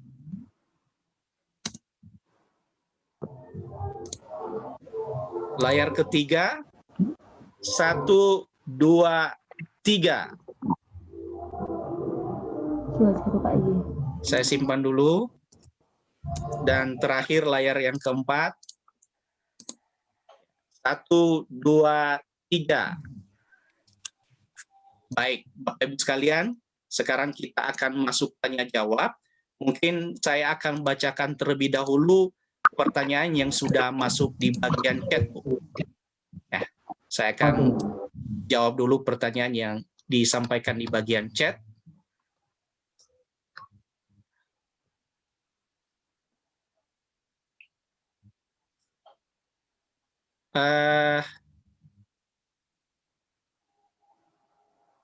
Nah, ini ada banyak yang putus-putus tadi suaranya. Nah, dari Dr. Ririn, materinya bagus sekali. Entah hasil recordnya atau streaming YouTube-nya nanti ya Pak. Baik Bu, ini ternyata tadi saya streaming di YouTube, saya masukin privat, ternyata dengan privat begini orang lain nggak bisa banyak masuk. Ya, jadi tadi harusnya saya setting di public dan saya agak susah mengganti tadi. Tapi nanti ini sudah tersimpan di YouTube. Nanti tinggal saya lihat, saya edit dulu, dipotong yang nanti dibuang. Setelah itu nanti bisa dilihat di YouTube sharing malam hari ini.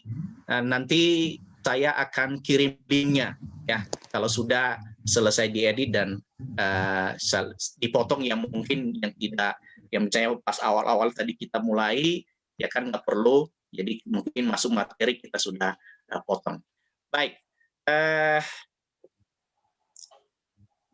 Dari Ibu Heti, ya, pertanyaannya nih Bu, bagaimana cara kita mengelola emosi kalau terjadi konflik dengan suami di depan anak kita? Ya, jadi kadang-kadang konflik tidak bisa dihindari Bu, dan itu terjadi pada saat di depan anak. Ya, mungkin bagaimana solusinya nih Bu? Ya, terima kasih pertanyaannya Pak Yaman. Saya luruskan, saya belum pakar loh ya, masih belajar. Saya belajar dengan banyak pasien saya ya Pak Yaman. Ternyata ya, pengalaman pasien itu itu suka guru ilmu. yang lebih luar biasa Bu. Ya. Ya, terima kasih pertanyaannya tadi. Bagaimana ya caranya ngelola emosi ya saat konflik sama suami di depan anak. Lah ini Bapak Ibu, ini stop yang terakhir kemarin ya, nggak boleh lagi ya. Jadi Bapak Ibu sekarang tidak boleh lagi ya bentrok ataupun berkonflik dengan suami atau istri di depan anak, itu tidak boleh lagi Bapak Ibu. Jadi anak-anak itu harus ya melihat ya sosok orang tua tuh yang selalu menyenangkan, yang selalu rileks, yang selalu berbahagia, ya, supaya anak kita menjadi tumbuh kembang yang selalu nyaman, rileks dan berbahagia gitu ya. Kemudian caranya kalau misalnya Bapak Ibu sudah terbiasa apa yang kami sampaikan tadi ya, olahraganya rutin gitu ya. Kemudian Bapak Ibu punya hobi gitu ya. Kemudian ada waktu juga untuk refreshing, untuk bersosialisasi ya. Kemudian 5 hal tadi dilakukan Bapak Ibu, insya Allah ya tidak akan terjadi emosi. Tapi toh misalnya kita kok kepepet gitu ya, kepepet kok kemudian marah ya, coba langsung tarik napas dalam gitu ya, supaya tidak kebablasan emosinya, kan kita sudah tahu, wah saya lagi mau emosi nih ya, tarik napas dalam supaya tidak berlanjut gitu ya. Makanya kalau kita sudah terbiasa dengan olahraga itu insya Allah kita akan selalu rileksnya tuh cepat Pak Yaman. Jadi kembali ke rileksnya tuh cepat. Karena kita sudah memiliki banyak hal tadi yang kami sampaikan ya. Kalau belum memang susah ya, jadi emosi jadi kebablasan. Nah seperti itu. Jadi kalau sudah tahu wah ini mau emosi ini ya, kalau nggak tarik napas dalam, kemudian kita membalik punggung kita ya, membalik punggung gitu ya, tidak menghadapi suami, insya Allah nggak jadi marah ya. Pokoknya kalau kita mau marah, jangan didepi gitu ya.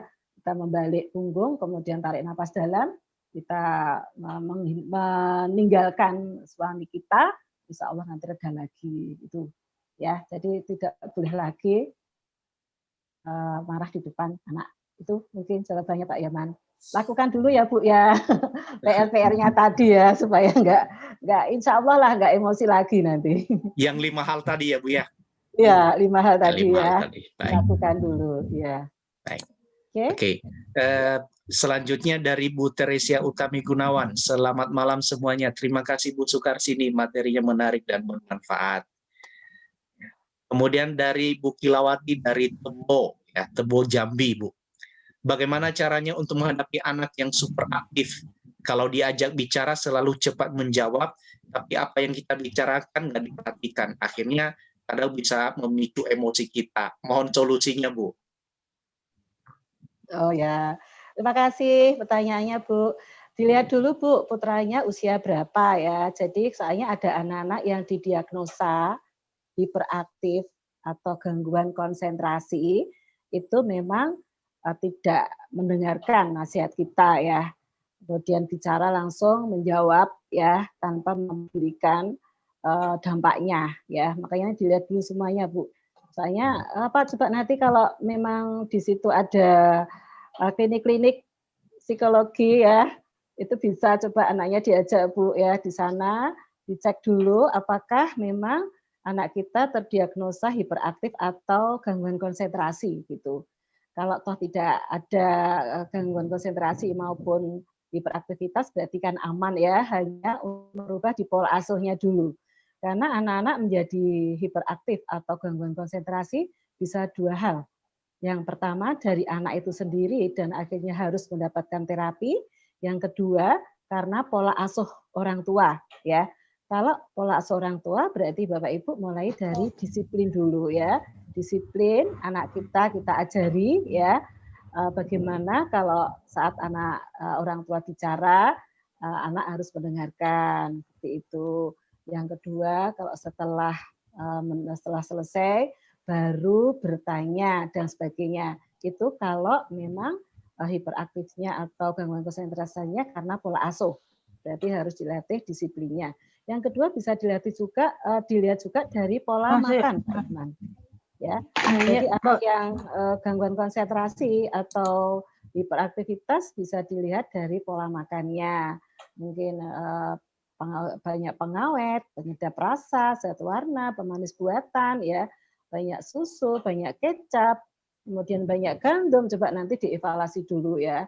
Nah ini lebih tepatnya kayaknya perlu ya ke klinik psikologi untuk bisa diketahui menyela ibu bicara, kemudian menjawab sebelum cepat menjawab pertanyaan, kemudian mengabaikan nasihat seperti itu. Apakah memang diagnosa yang hiperaktif dan harus dapat terapi, ataukah karena pola asuh orang tua Pak Yaman? Ya, kayaknya perlu nih dilanjut ya Bu, biar keterusan ya, karena mumpung masih kecil ya, itu bisa cepat selesai seperti itu. Berarti disiplin itu sangat penting, Bu ya? Iya, sangat penting Pak Yaman. Jadi disiplin, kemudian misalnya contoh ya, misalnya anak kita bangun tidur, kalau yang muslim sholat subuh dulu misalnya, habis sholat subuh mungkin apa, itu harus dilatih. Jam sekian kamu sholat, jam sekian kamu mandi, jam sekian kamu makan, jam sekian kamu bermain. Dikasih kesempatan anak kita untuk bermain. Cuman karena ini daring, ya hati-hati bermainnya ya, supaya tidak jauh-jauh, itu juga penting ya. Itu penting sekali Pak Yaman. Jadi dikasih waktu untuk bermain. Nah biasanya orang tua itu sangat gemes ya, sangat jengkel kalau anak kita tuh bermain. Padahal bermain itu hukum wajib loh untuk anak-anak ya. Bermain itu juga bisa belajar di sana untuk bisa bekerja sama anak-anak yang lain, itu mulainya dari bermain. Ya. Jangan sampai keliru ya, dilarang bermain suruh belajar terus ya. Nah ini jadi stres semua nanti akhirnya ya. Jadi Ya, bukan hanya orang tua yang stres, anaknya juga ikut ya, stres, Bu ya? anaknya juga ikut stres ya. Marah-marah sama orang tua. Kemarin ada loh Pak Yaman, klien saya Iya, itu iya. dia marah sama orang tuanya tuh lewat HP. Marah-marahin, kalian orang tuanya dimarahin kalian tidak tahu diri dan sebagainya. Itu anak stres itu Pak Yaman. Marah-marah sama orang tuanya ya, padahal masih SD. Nah, seperti Ya. itu. Kemudian di apa? Diblokir anunya, nomor bapak ibunya tuh diblokir. Aduh. Nah, itu stres tuh. Anak SD sudah stres. Nah, seperti itu. Yang lebih Ya. monggo Bapak Ibu yang memang anak-anak kita perlu untuk dilanjutkan untuk cek ya, cek dini ya, silakan dicek dini. Di psikologi itu adalah banyak di pencegahannya ya Bapak Ibu. Jadi jangan nunggu masalah muncul baru datang ya, dicekkan supaya tidak kebablasan masalahnya. Monggo nanti silakan untuk yang ke RRC itu nggak usah takut ya Bapak Ibu, di sana ada tidak selalu orang yang gangguan jiwa yang di sana, tapi juga untuk masalah sebelum gangguan ya, sudah datang ke psikolog dulu, konsultasi, kemudian dikasih solusi ya, insya Allah nanti masalahnya segera selesai. Itu Ya. Pak Yaman. Mungkin ada clue-nya ini, Bu. Yang Ya. biasa hiperaktif itu clue-nya seperti apa? Ciri-cirinya Ya. mungkin. Ya, untuk anak hiperaktif ya tidak terarah. Jadi kalau misalnya lari-lari tanpa tujuan, ya menyela orang tua saat bicara, menyela ya. Jadi belum selesai bicara sudah menyela gitu ya. Kemudian tidak mendengarkan apa yang dikatakan orang langsung lari itu ya, lari seperti itu.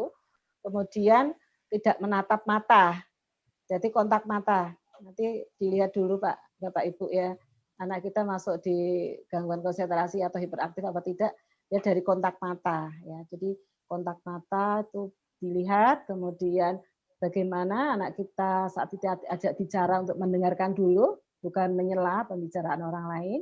Kemudian berlari tanpa tujuan, kita lihat.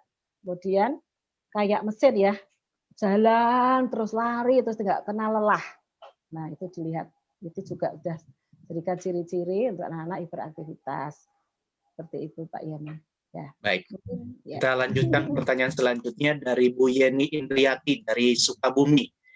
Bagaimana caranya untuk membuat tenang kalau anak saya seringkali berbuat ulah? Saya sudah mencoba bicara baik-baik, akan tetapi kadang anaknya nggak bisa mau terima. Meskipun dia salah, berbicara kasar, takutnya anak malah nekat. Solusi menghadapi kondisi seperti ini bagaimana? Saya seringkali mengalah untuk tidak terlalu menanggapi hal itu. Iya, terima kasih ya. Ini banyak ya. Ini karena daring ya, jadi ketahuan semua ya anaknya. Orang tua sudah ngalah pun ya, ternyata tetap sulit untuk dikendalikan. Ya, nomor satu Bapak Ibu, tetap orang tua harus selalu dalam kondisi rileks dulu Bapak Ibu. Ya, supaya kita tidak nampak di depan anak bahwa orang tuanya aja juga tidak bisa tenang gitu ya. Jadi kita tenang, tetap nyaman di depan anak-anak kita gitu. Yang kedua Bapak Ibu mulai coba pendekatan, kita mendekati anak kita tidak menasehati. Jangan menasehati dulu Bapak Ibu. Ya, dekati anak kita ya, dipegang pundaknya, mungkin dielus kepalanya ya, Saat anak kita duduk, kita ikut duduk. Jadi kita hadir istilahnya ya. Kita hadir di dekat anak kita. Anak kita main apa? Misalnya main game, kita ikut aja di sampingnya. Supaya kita menjadi orang yang diidolakan. Orang yang diinginkan kehadirannya. Ya. Kalau sudah dapat poin bahwa kita dibutuhkan, nanti nasihat apapun akan masuk Bapak Ibu. Jadi jangan memberikan nasihat dulu sebelum dipastikan Bapak Ibu kehadirannya memang diinginkan. Makanya kita harus hadir dulu. Hadir menyamai keinginan anak kita. Apa yang dilakukan anak kita, kita ikuti dulu. Seperti itu, ya.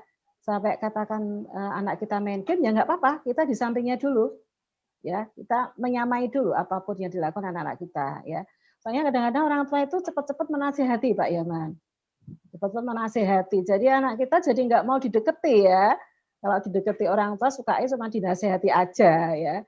Jadi anak kita dimengerti dulu, ya dimengerti dulu. Kemudian kita diterima kehadirannya, ya. Anak kita duduk tidak meninggalkan. Karena saya punya klien itu kalau dideketi ayahnya tuh langsung menghindar. Sudah nggak mau didekati ayahnya, apalagi dinasehati, ya jelas nggak mungkin mau ya. Jadi teknik awal Bapak Ibu, kita harus diterima dulu Bapak Ibu. Kita di depan anak itu, anak kita nyaman dulu dengan kita ya. Dia senang dengan kita dulu, baru memberikan nasihat ya. Jadi entah itu SD, SMP, kita harus lakukan itu dulu.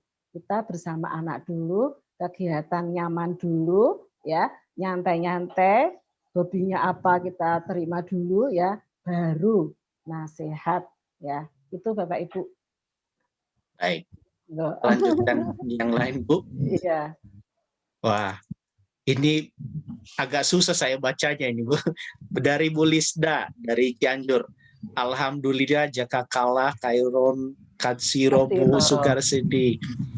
Bertambah lagi ilmu dalam hal menghadapi masalah dengan selalu berpositif thinking, relax.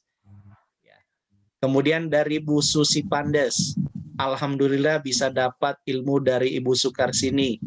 Yang saya tanyakan bagaimana menghadapi anak yang suka nonton YouTube terus, padahal sudah berjanji nonton cuma sebentar.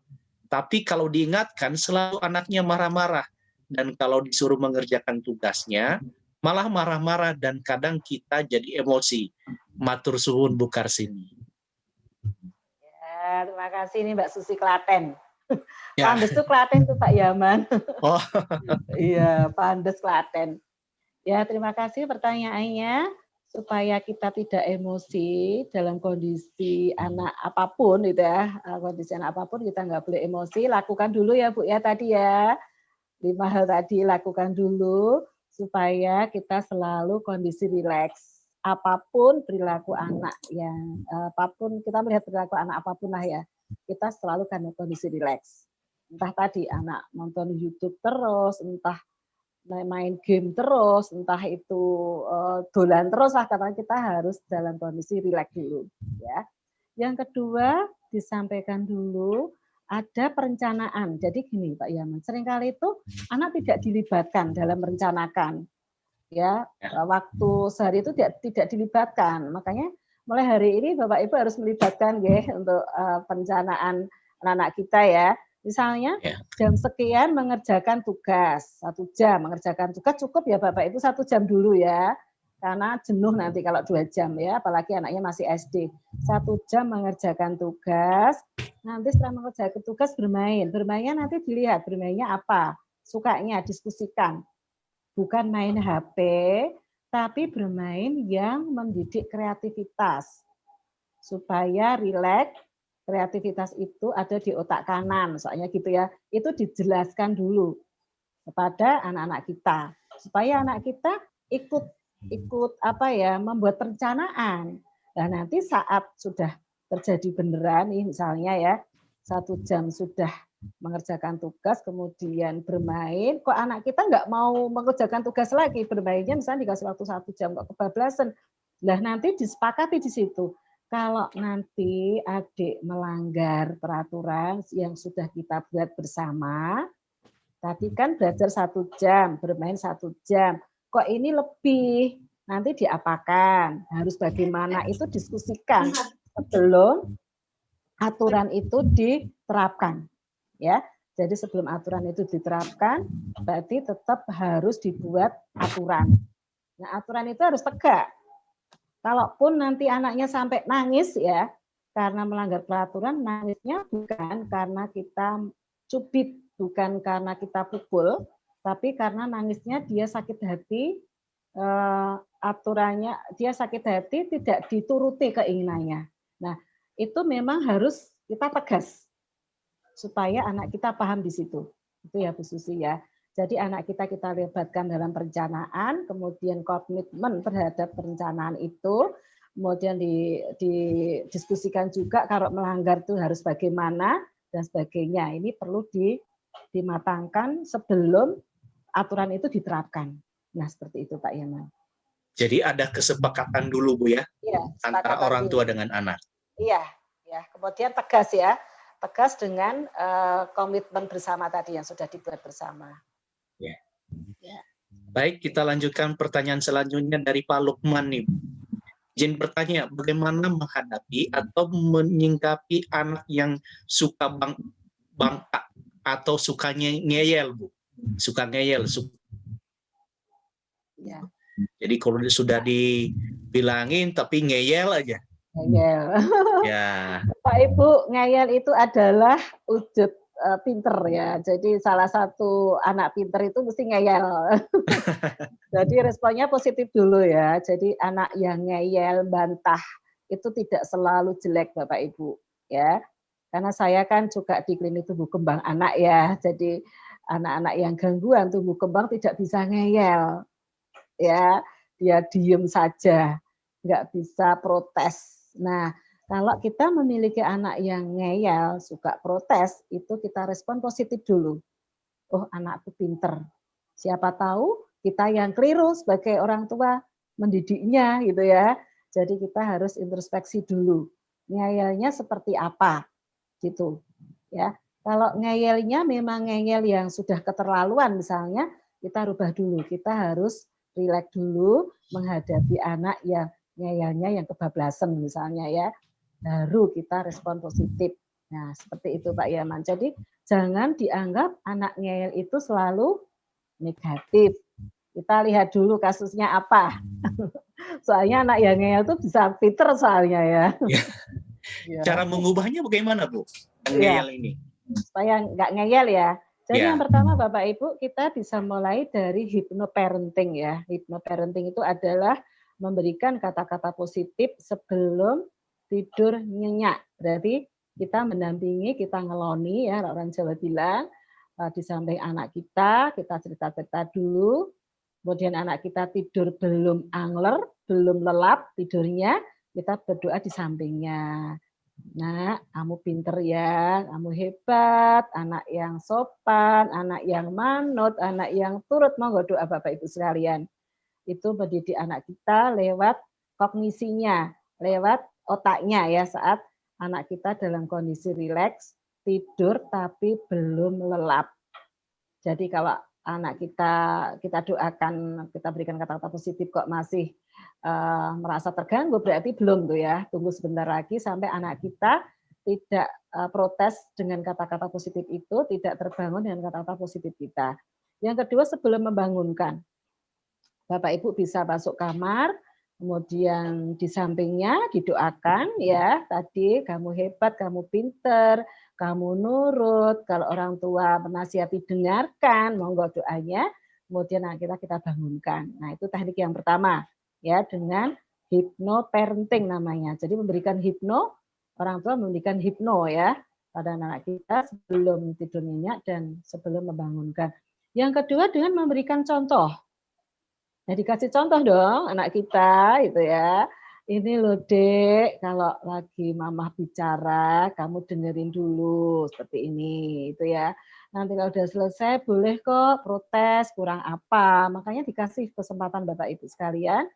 Orang tua itu perlu mendapatkan feedback pola asuhnya. Sudah cocok atau belum? Ya, supaya anak kita tahu keinginan anak kita seperti apa, orang tua juga paham keinginan anaknya. Jadi kasih kesempatan. Bapak Ibu harus bagaimana, kamu harus bagaimana. Jadi enak, sama-sama enak ya. Jadi pola asuhnya demokratis namanya. Bukan otoriter ya. Bukan otoriter tapi demokratis. Ini sangat penting Pak Yaman. Ini seringkali juga dilupakan ya. Jadi anak kita tuh boleh ya mengkritik orang tua tuh boleh.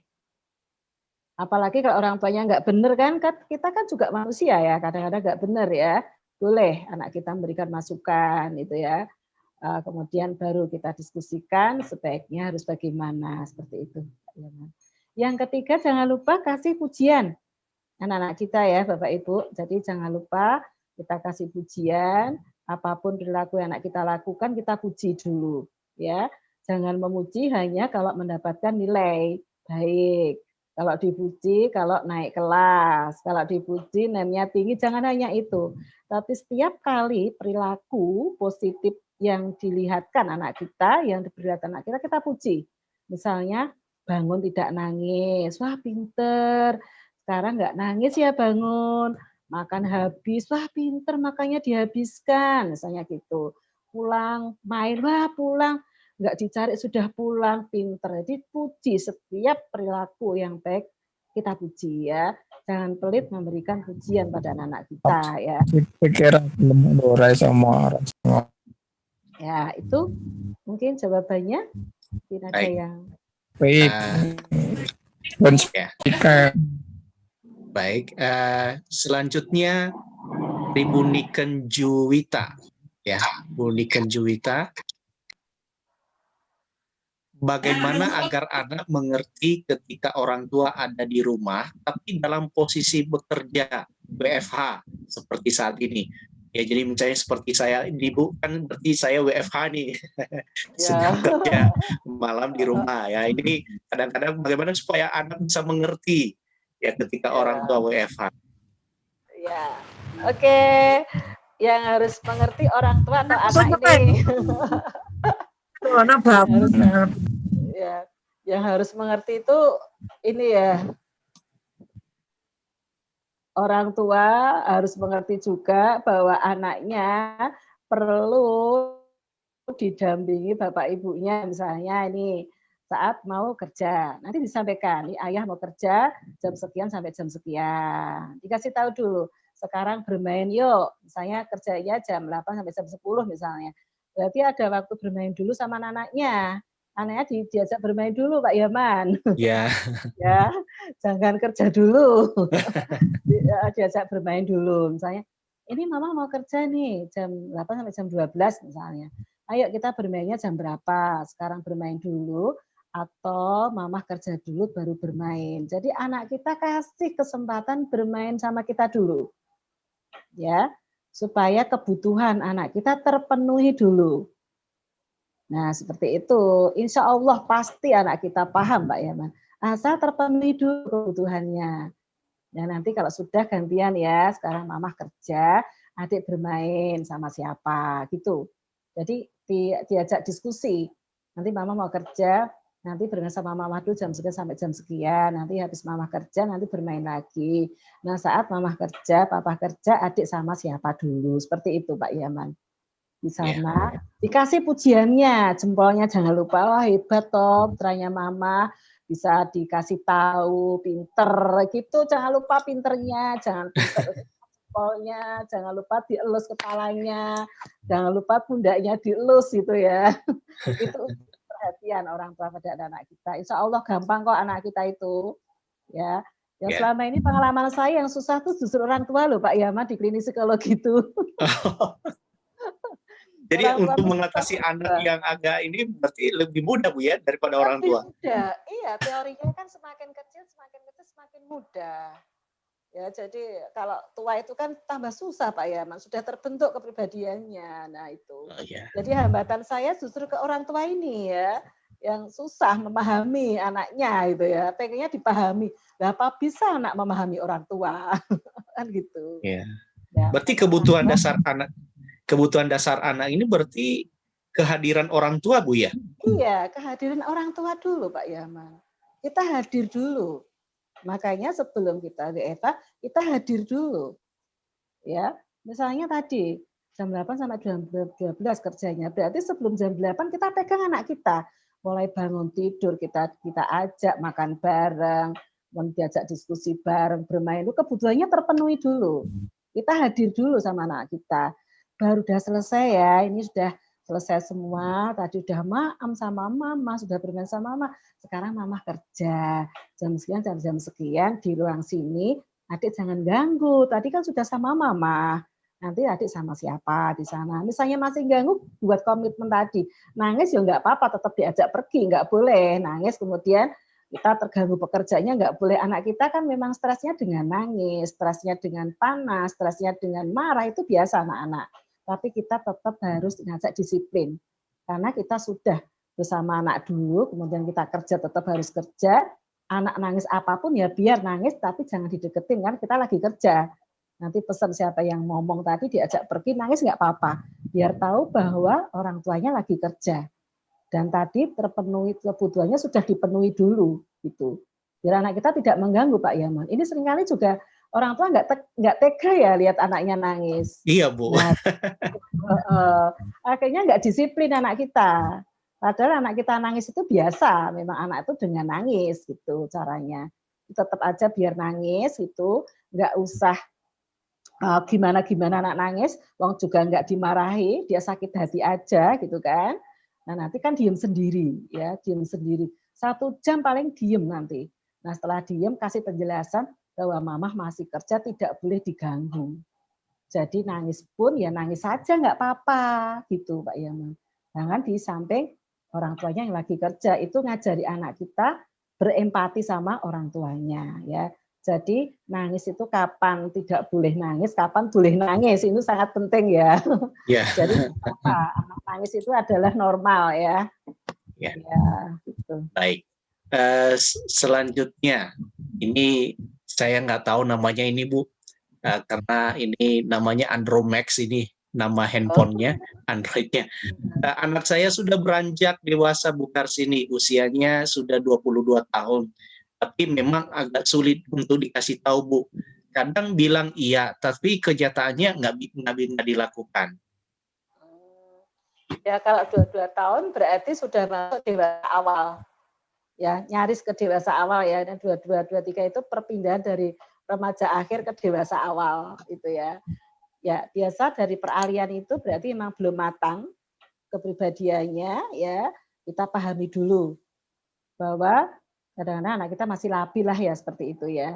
Jadi perpindahan dari remaja ke dewasa awal sangat dimungkinkan kondisinya masih labil. Berarti orang tua memahami dulu. Nah, setelah dipahami, jadilah kita teman pada anak kita. Ya, bukan berperan menjadi orang tua yang tadi selalu menasihati ya, tapi tidak memberikan contoh. Berarti setelah kita tahu yang pertama dia memang labil, masih perpindahan dari remaja akhir ke dewasa awal, yang kedua jadilah teman untuk anak kita. Nah, kalau sudah jadi teman, kita mengkritisi, memberikan masukan itu akan sangat mudah sekali, gitu ya. Malah perankan kita jadi teman ya, supaya kita bisa menjadi teman. Ya tadi anak kita lagi kegiatan apa kita ikut nimbrung dulu, anak kita lagi bermain apa kita nimbrung dulu, ikut dulu biar kita diterima jadi temannya. Nah setelah jadi temannya baru kita buka komitmen, kemudian kita buka aturan, kita berikan nasihat, insya Allah lebih mudah sekali. Jadilah teman dulu, dan perhatikan bahwa memang usianya masih usia labil, belum stabil. Kita pahami itu dulu Pak Yaman. Biar kita enak ya, gitu ya. Ya. Biar Baik, selanjutnya dari Pak Rafid.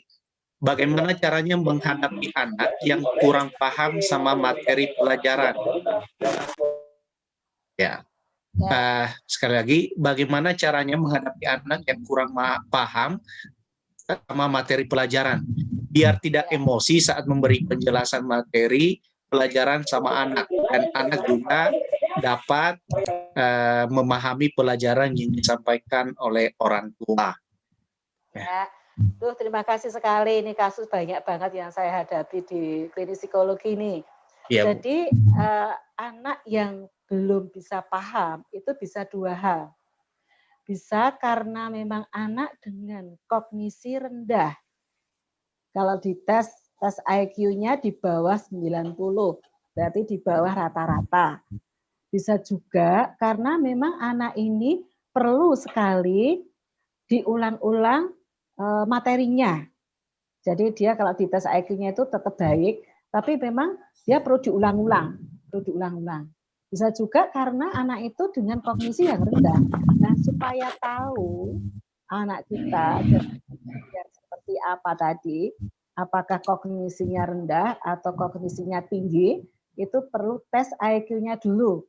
Monggo Bapak Ibu saya sarankan anak-anak kita yang masih di usia pendidikan dasar ya, dari TK sampai SD ya, monggo silakan Bapak Ibu untuk bisa berkenalan dengan psikolog di daerah yang terdekat ya, untuk minta dites IQ-nya supaya nanti Bapak Ibu lebih bisa mengerti potensi anak kita dan akhirnya memberikan pola asuh yang tepat. Jadi kalau kita belum tahu fungsi kognisi dengan skor IQ tadi, kadang-kadang kita marah sama anak kita.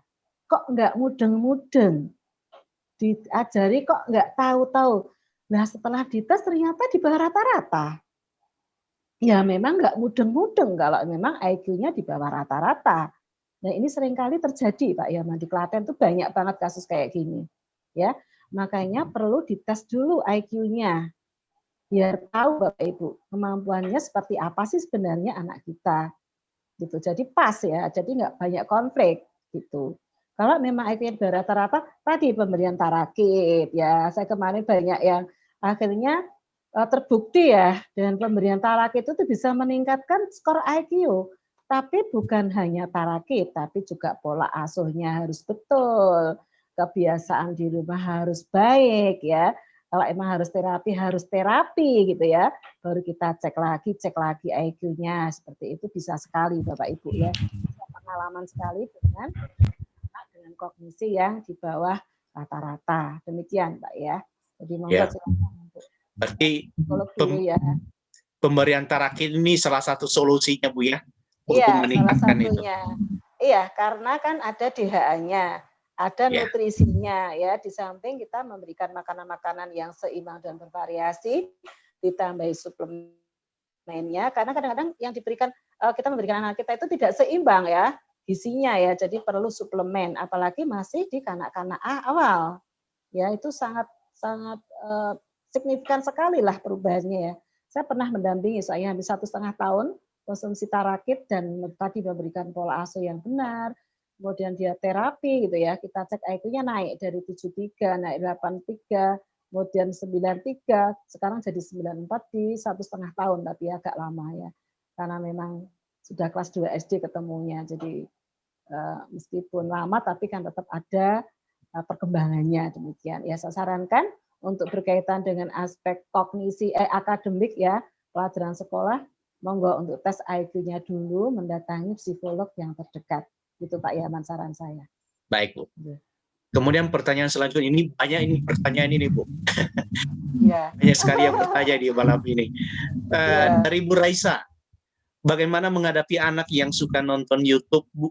Padahal sudah dikasih tahu tetap ngeyel supaya kita tidak mudah emosi. Mungkin tadi mirip dengan pertanyaan yang tadi Bu. Iya. Kasih komitmen dulu ya Bu ya. Jadi YouTube itu tidak selalu jelek loh ya. Kita cari konten YouTube yang bagus ya. Saya aja sekarang masih berlatih yoga dari YouTube. Ternyata enak juga ya yoga lihat dari YouTube. Makanya kita lihat Bapak Ibu. HP itu memang ada positifnya dan memang ada negatifnya. Tergantung kita pilihkan acara-acara yang tepat untuk anak-anak kita ya. Ini YouTube misalnya mau olahraga buka YouTube yang mana, mau masak-masak buka YouTube dulu boleh, mau nanam-nanam juga YouTube. Bagus kok, tidak setiap YouTube itu jelek. Makanya anak kita saat buka YouTube kita pastikan di sampingnya. Jangan sampai yang dibuka justru konten-konten yang negatif yang tidak pantas dilihat untuk anak-anak kita. Karena sudah terlanjur punya HP. Nah, siapa dulu yang ngasihkan HP kan gitu ya Pak Yaman ya. Sekarang udah main HP malah dimarahi ya.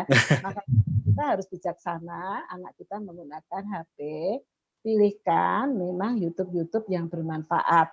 Karena saya buka juga tidak selalu jelek, asal anak kita diberitahu, jangan lupa kita jadi temannya, jangan lupa kita hadir, jangan lupa kita selalu rileks, jangan lupa kita beri hadiah anak kita.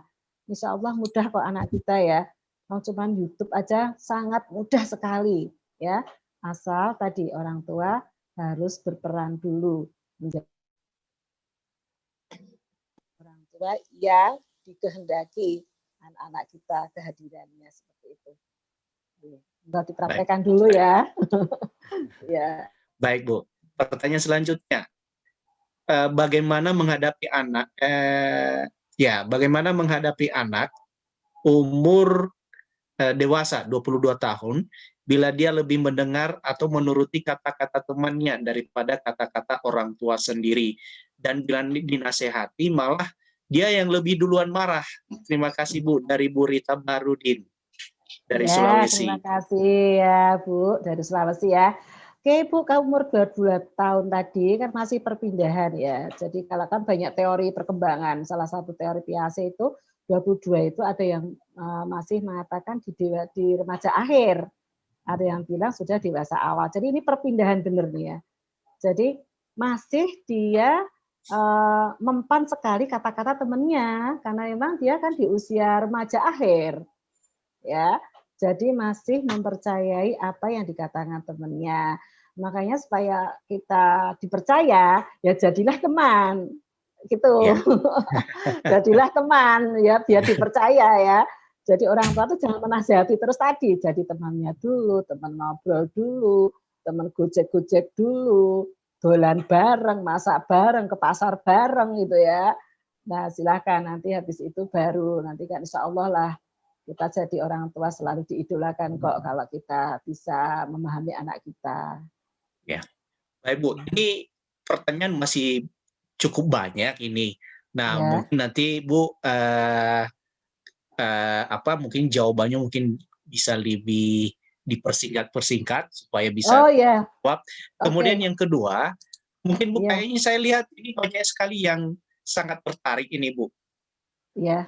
Ya, banyak sekali yang sangat tertarik untuk materi Ibu. Jadi mungkin kayaknya kurang untuk malam ini Bu. Ya, jadi nanti mungkin dibuka Zoom-nya juga lebih dari 100 bisa Pak Yaman. Iya, lebih nanti banyak kita lagi. akan ini. Jadi mungkin nanti gini Bu, kita mohon kesediaan Ibu lagi untuk melanjutkan materi yang lain. Oh bisa. Nah, karena ini saya lihat antusiasmenya bertanya, jadi mungkin waktu kita juga terbatas. Jadi mohon maaf nanti bagi Bapak Ibu yang bertanya belum sempat dijawab, nanti saya akan kirimkan chatnya ke Bu Sukarsini nanti kalau nggak sempat. Nanti dijawab, kita akan japri kepada Bapak Ibu. Baik, oke saya lanjutkan dulu ini Bu. Mau bertanya, apakah dari Pak Irwan dan Bu Putri, apakah metode time out bagi anak-anak yang itu baik untuk mendisiplinkan anak dari kacamata psikologi? Jika baik, mulai usia berapa sebaiknya diterapkan? Apa? Gimana Pak Irwan? Metode time out. Time out ya, metode time out ya. Bagi anak-anak baik untuk apakah metode ini baik untuk mendisiplinkan anak-anak dari kacamata psikologi? Jika baik, mulai usia berapa sebaiknya diterapkan? Ya, bagus ya, Bapak bisa diterapkan untuk metode time out itu untuk mendisiplinkan anak ini bagus banget ya. Jadi untuk bisa merenungkan kesalahannya, ya. Jadi kapan diterapkan? Berarti saat anak paham tentang apa yang kita sampaikan. Kita paham dulu tentang konsep aturan dan perintahnya. Jadi dipastikan anak paham ya. Jadi misalnya anak 5 tahun paham, boleh diterapkan mulai time out. Ya. Jadi kamu di sana, kamu tadi melakukan apa? Misalnya mecahin apa? Misalnya sebenarnya harus nggak boleh pecah, kok pecah misalnya ya. Kalau enggak melanggar peraturan, misalnya harusnya pulang jam 5 sore, dia pulangnya jam 5:30, misalnya telat setengah jam, kemudian dikasih time out. Kamu duduk di sana, tadi ngapain? Jadi merenungkan kesalahannya supaya lebih disiplin lagi. Itu boleh sekali. Cara psikologi sangat tepat ya. Singkat Ya. dulu ya Pak Yaman ya. Baik, Bu. Ya. Nanti Bapak Ibu sekalian mungkin ada usul tema apa yang mungkin nanti disarankan untuk dibawakan topiknya oleh Ibu Sukarsini tentang psikologi. Mungkin nanti bisa Ibu Bapak ketik di bagian chat. Wah, bikin topik ini tentang psikologi, misalnya apa, atau misalnya tentang anak atau bagaimana. Ya, bisa diketik, Bapak Ibu silakan ketik di bagian chat usulan materinya. Nanti Bu Sukarsini sudah sangat bersedia untuk membawakan Siap. materi lagi pada kita. Baik, Ya. kita lanjutkan. Ini dari Pak Lukman, terima kasih Bu, penjelasannya bermanfaat. Begitu juga dengan Bu Niken Juwita, terima kasih Bu. Kemudian tadi Andromex ini, oh ternyata Bu Yeni Indriati tadi HP-nya jatuh, jadi namanya nggak ada lagi muncul katanya. Terima kasih juga katanya Bu, ilmu yang bermanfaat. Pak Raffi juga menyampaikan terima kasih, begitu juga dengan Bu Rita. Oh, ternyata ini banyak yang di bawah ini semua terima kasih Bu. Oh, Jadi iya. bukan pertanyaan. Ya, jadi nanti Iya. Bapak Ibu sekalian, jika ada yang mau ditanyakan atau bisa diusulkan di bagian chat. Jadi nanti kita akan mengundang lagi Ibu Sukarsini untuk membawakan materi kepada kita. Baik, mungkin saya berikan 1-2 kesempatan kepada Bapak Ibu yang mau bertanya langsung, saya persilakan. 1-2 orang, silakan. Ada yang bertanya?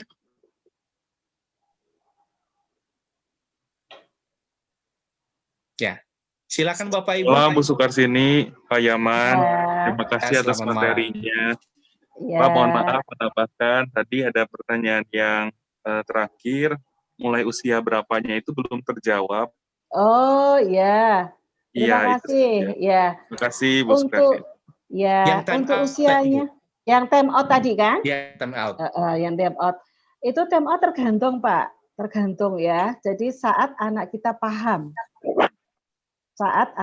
paham terhadap instruksi yang kita berikan. Ya. Jadi kalau anak kita di usia 4 tahun kok paham, boleh 4 tahun dimulai. Jadi kan beda-beda ya soalnya anak-anak kita ya.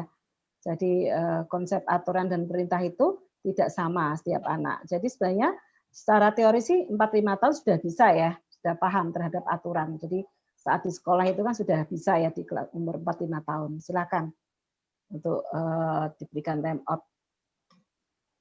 Tapi biasanya pengalaman saya sih ini Pak, di terapi ruang praktek tidak pakai time out dengan pujian itu sudah mempan sebenarnya. Dengan membiar rewet itu juga insya Allah mempan sekali ya. Tanpa time out, tanpa punishment ya. Dan pemberian rewet itu insya Allah sudah sangat mempan sebenarnya untuk anak-anak itu. Tapi monggo silahkan kalau mau diberikan time out, usianya tidak sama setiap anak, asal anak kita paham instruksi ya, monggo silahkan untuk dilakukan time out. Ya. Baik, ada nih dari Bu Sri Sayeti Bu. Terima kasih Bu, penjelasan yang luar biasa. Saya kesulitan mendidik siswa yang ternyata siswa saya adalah anak yang sejak kecil ikut atau tinggal bersama nenek karena orang tuanya sudah broken home. Ya, jadi agak kesulitan Bu. Ya, ini kasus juga banyak sekali ya di Klaten ya. Jadi memang Bapak Ibu sekalian, anak itu kan dibesarkan oleh lingkungan keluarga itu ya. Jadi menjadi berkarakteristik seperti apapun itu, yang pertama karena genetik, yang kedua karena lingkungan. Nah, aspek lingkungan ini memang sangat hati-hati. Anak-anak yang dibesarkan dengan lingkungan yang dimanjakan, yang biasa dilakukan oleh nenek-nenek dan kakek-kakek, ini ya menjadi anak-anak yang cenderung melanggar aturan atau cenderung ke agresivitas. Jadi anak-anak dibesarkan oleh orang tua atau nenek kakek yang memanjakan, ini memang cenderung anak-anak yang sulit diarahkan dan cenderung melanggar aturan, dan ada beberapa yang menjadi agresif. Ya, makanya pola asuh ini sangat penting, meskipun diasuh oleh orang tua dan ini bisa banyak yang berhasil kalau orang tua itu mendidik anak dengan pola asuh yang demokratis. Jadi tidak selalu nenek kakek itu mendidik dengan pola asuh yang memanjakan. Ya, ada beberapa kasus yang akhirnya bagus juga karena nenek kakeknya itu memberikan pola asuh yang demokratis, seperti itu. Jadi yang dirubah pola asuhnya dulu ya, yang demokratis supaya anak kita paham aturan, berempati dan mengerti orang lain, seperti itu, Pak Yaman. Ya, berarti ini yang sangat dibutuhkan anak ini sebenarnya adalah bagaimana orang tua hadir, anak merasakan kehadiran orang tua, terus ada komunikasi antara orang tua dengan anak, ada suatu untuk menentukan aturan-aturan main, mungkin dia jadi ada komunikasi dan setelah menjadi sebuah aturan berarti ada disiplin ya, disiplin dalam menjalankan itu. Baik Bu, aduh materinya sangat luar biasa sekali. Mungkin ada satu orang lagi saya berikan kesempatan. Silakan.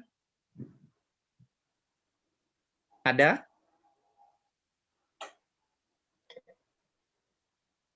Nah, ada dari Bu Juliani nih Bu. Bu Juliani, Bu, tadi jika tidak salah dengar, kita bisa tegur orang tua jika salah. Di masyarakat kita umumnya harus hormat supaya tidak dicap durhaka karena mereka kira lebih banyak makan asam garam. Nah, ini bagaimana nih, Bu?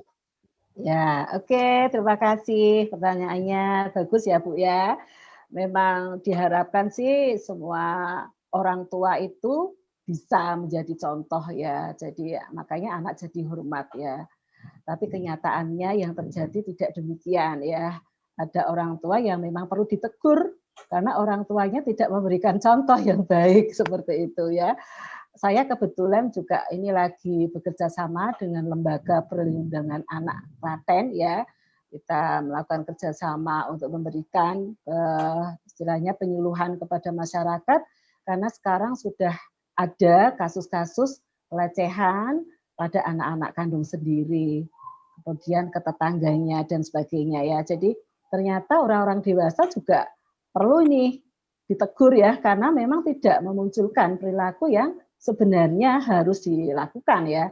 Ini perlu ditegur ya. Seperti itu Bu maksudnya ya. Jadi karena tidak setiap orang tua itu memunculkan perilaku yang pas sesuai koridor agama dan masyarakat ya perlu ditegur ya. Makanya supaya kita tidak ditegur ya jadilah orang tua yang memang pantas dihormati ya seperti yang waktu dulu kita kecil kan orang tua melihat sedikit aja kita sudah ketakutan ya karena orang tua kita benar-benar sosok orang tua yang memang diidolakan ya memang bagus sekali ya jadi anaknya pada hormat tapi kan kondisi sekarang sangat berbeda ternyata ya jadi memang ya karena saya lama di RSC ya jadi pengalaman sekali di sana dengan kasus-kasus ya sumber utamanya anak menjadi gangguan jiwa itu kan karena orang tuanya nomor satu sebenarnya. Ya, jadi karena pola asuhnya, karena kebiasaannya ini biasanya ada kaitannya di situ. Jadi makanya seringkali ada edukasi terhadap pola asuh orang tua gitu ya. Jadi kalau anak bermasalah ya dilihat orang tuanya dulu, kita pegang orang tuanya, kita berikan edukasi, berikan penjelasan bagaimana pola asuh yang tepat supaya anak kita tidak menjadi gangguan jiwa. Demikian ya terjadi seperti itu kenyataannya. Iya. Berarti orang tua yang lebih banyak harus diperbaiki, Ibu ya.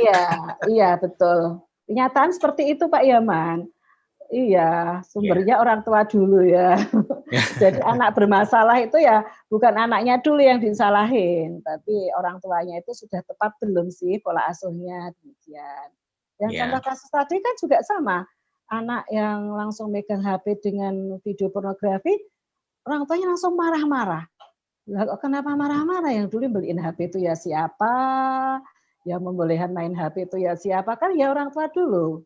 Waktu diberikan HP, kenapa nggak diberikan aturan mainnya seperti apa kan dijelasin dulu. Tapi setelah buka HP yang video yang tidak cocok, anak yang kena marah.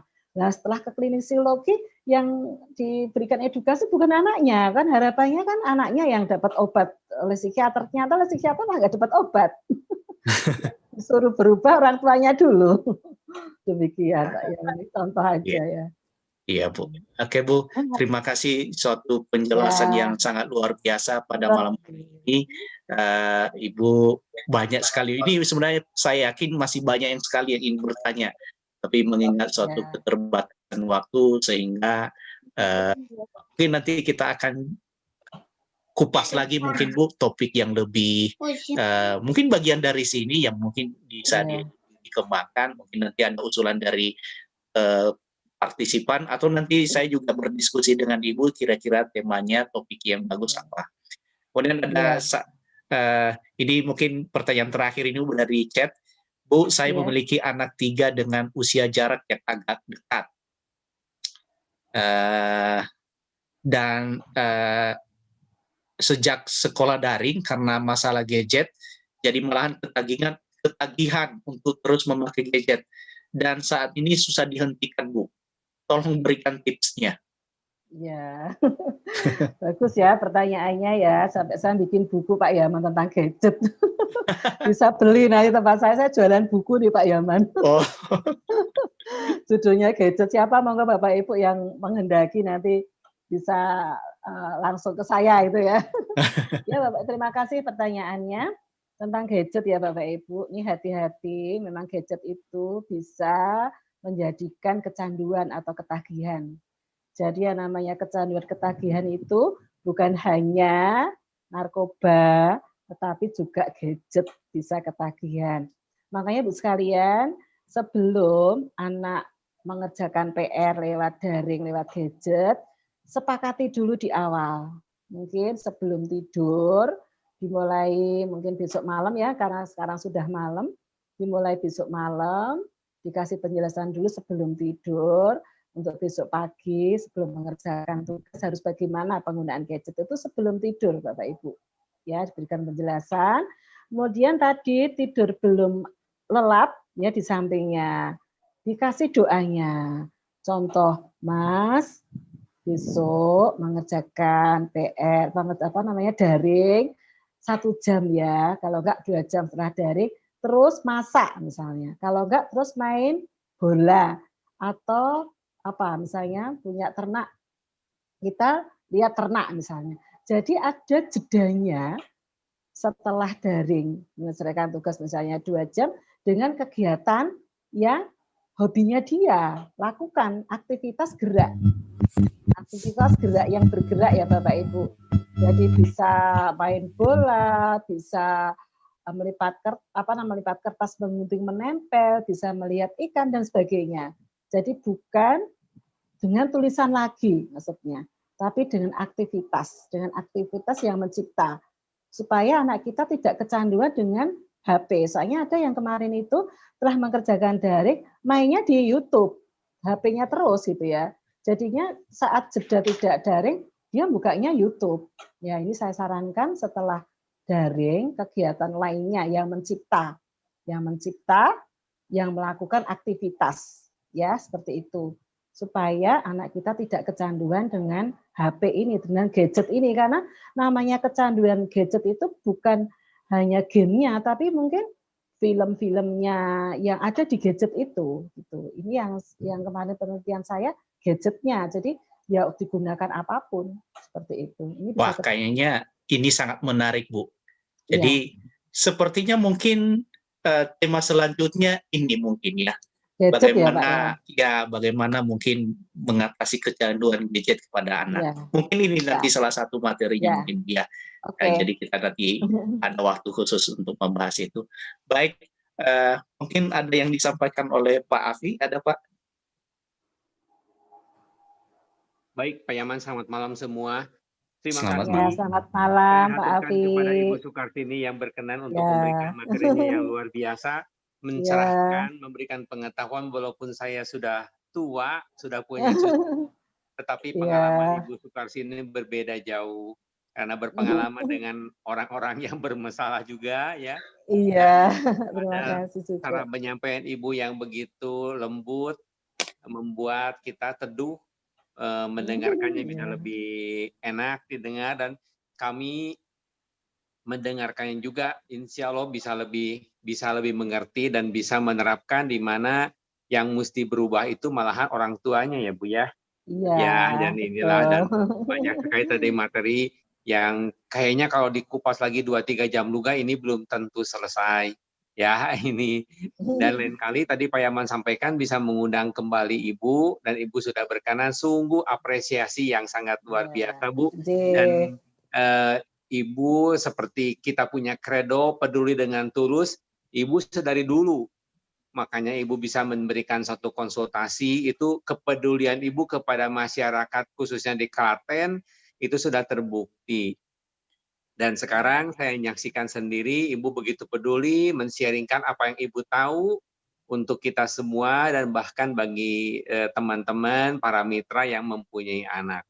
Bahkan bagi Pak Yaman sekali itu banyak sekali pengetahuannya karena Pak Yaman mempunyai anak 2 yang sangat sekarang ini perlu bimbingan orang tua ya Pak Yaman ya. Betul Pak.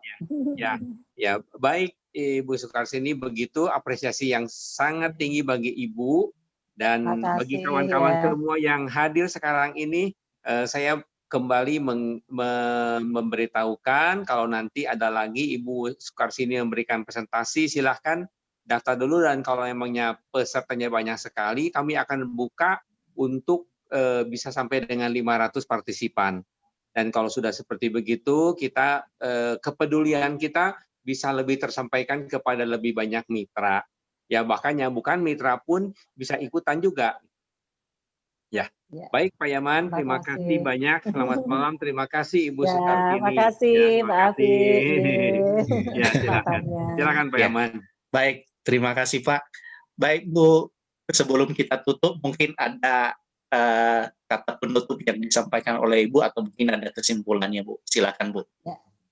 Terima kasih. Ini yang terakhir dari saya mengingatkan kembali bahwa orang tua harus selalu dalam kondisi rileks supaya kita menghadapi anak dengan kondisi apapun kita tetap tidak emosi, tidak stres, ya, supaya juga anak menjadi apa yang kita harapkan. Nah, itu ya Pak Yaman. Jadi apa yang kita harapkan intinya ada di kita sebagai orang tua. Mungkin itu aja dari saya Pak Yaman. Baik, baik. Terima kasih banyak Bu. Ya, dan memberikan materi yang sangat luar biasa pada kita pada malam hari ini, dan juga semoga apa yang Ibu sharingkan ini bisa memberikan suatu jawaban bagi orang tua selama ini, solusi bagaimana pusingnya orang tua menghadapi anak-anak dari masa belajar via daring ini. Baik.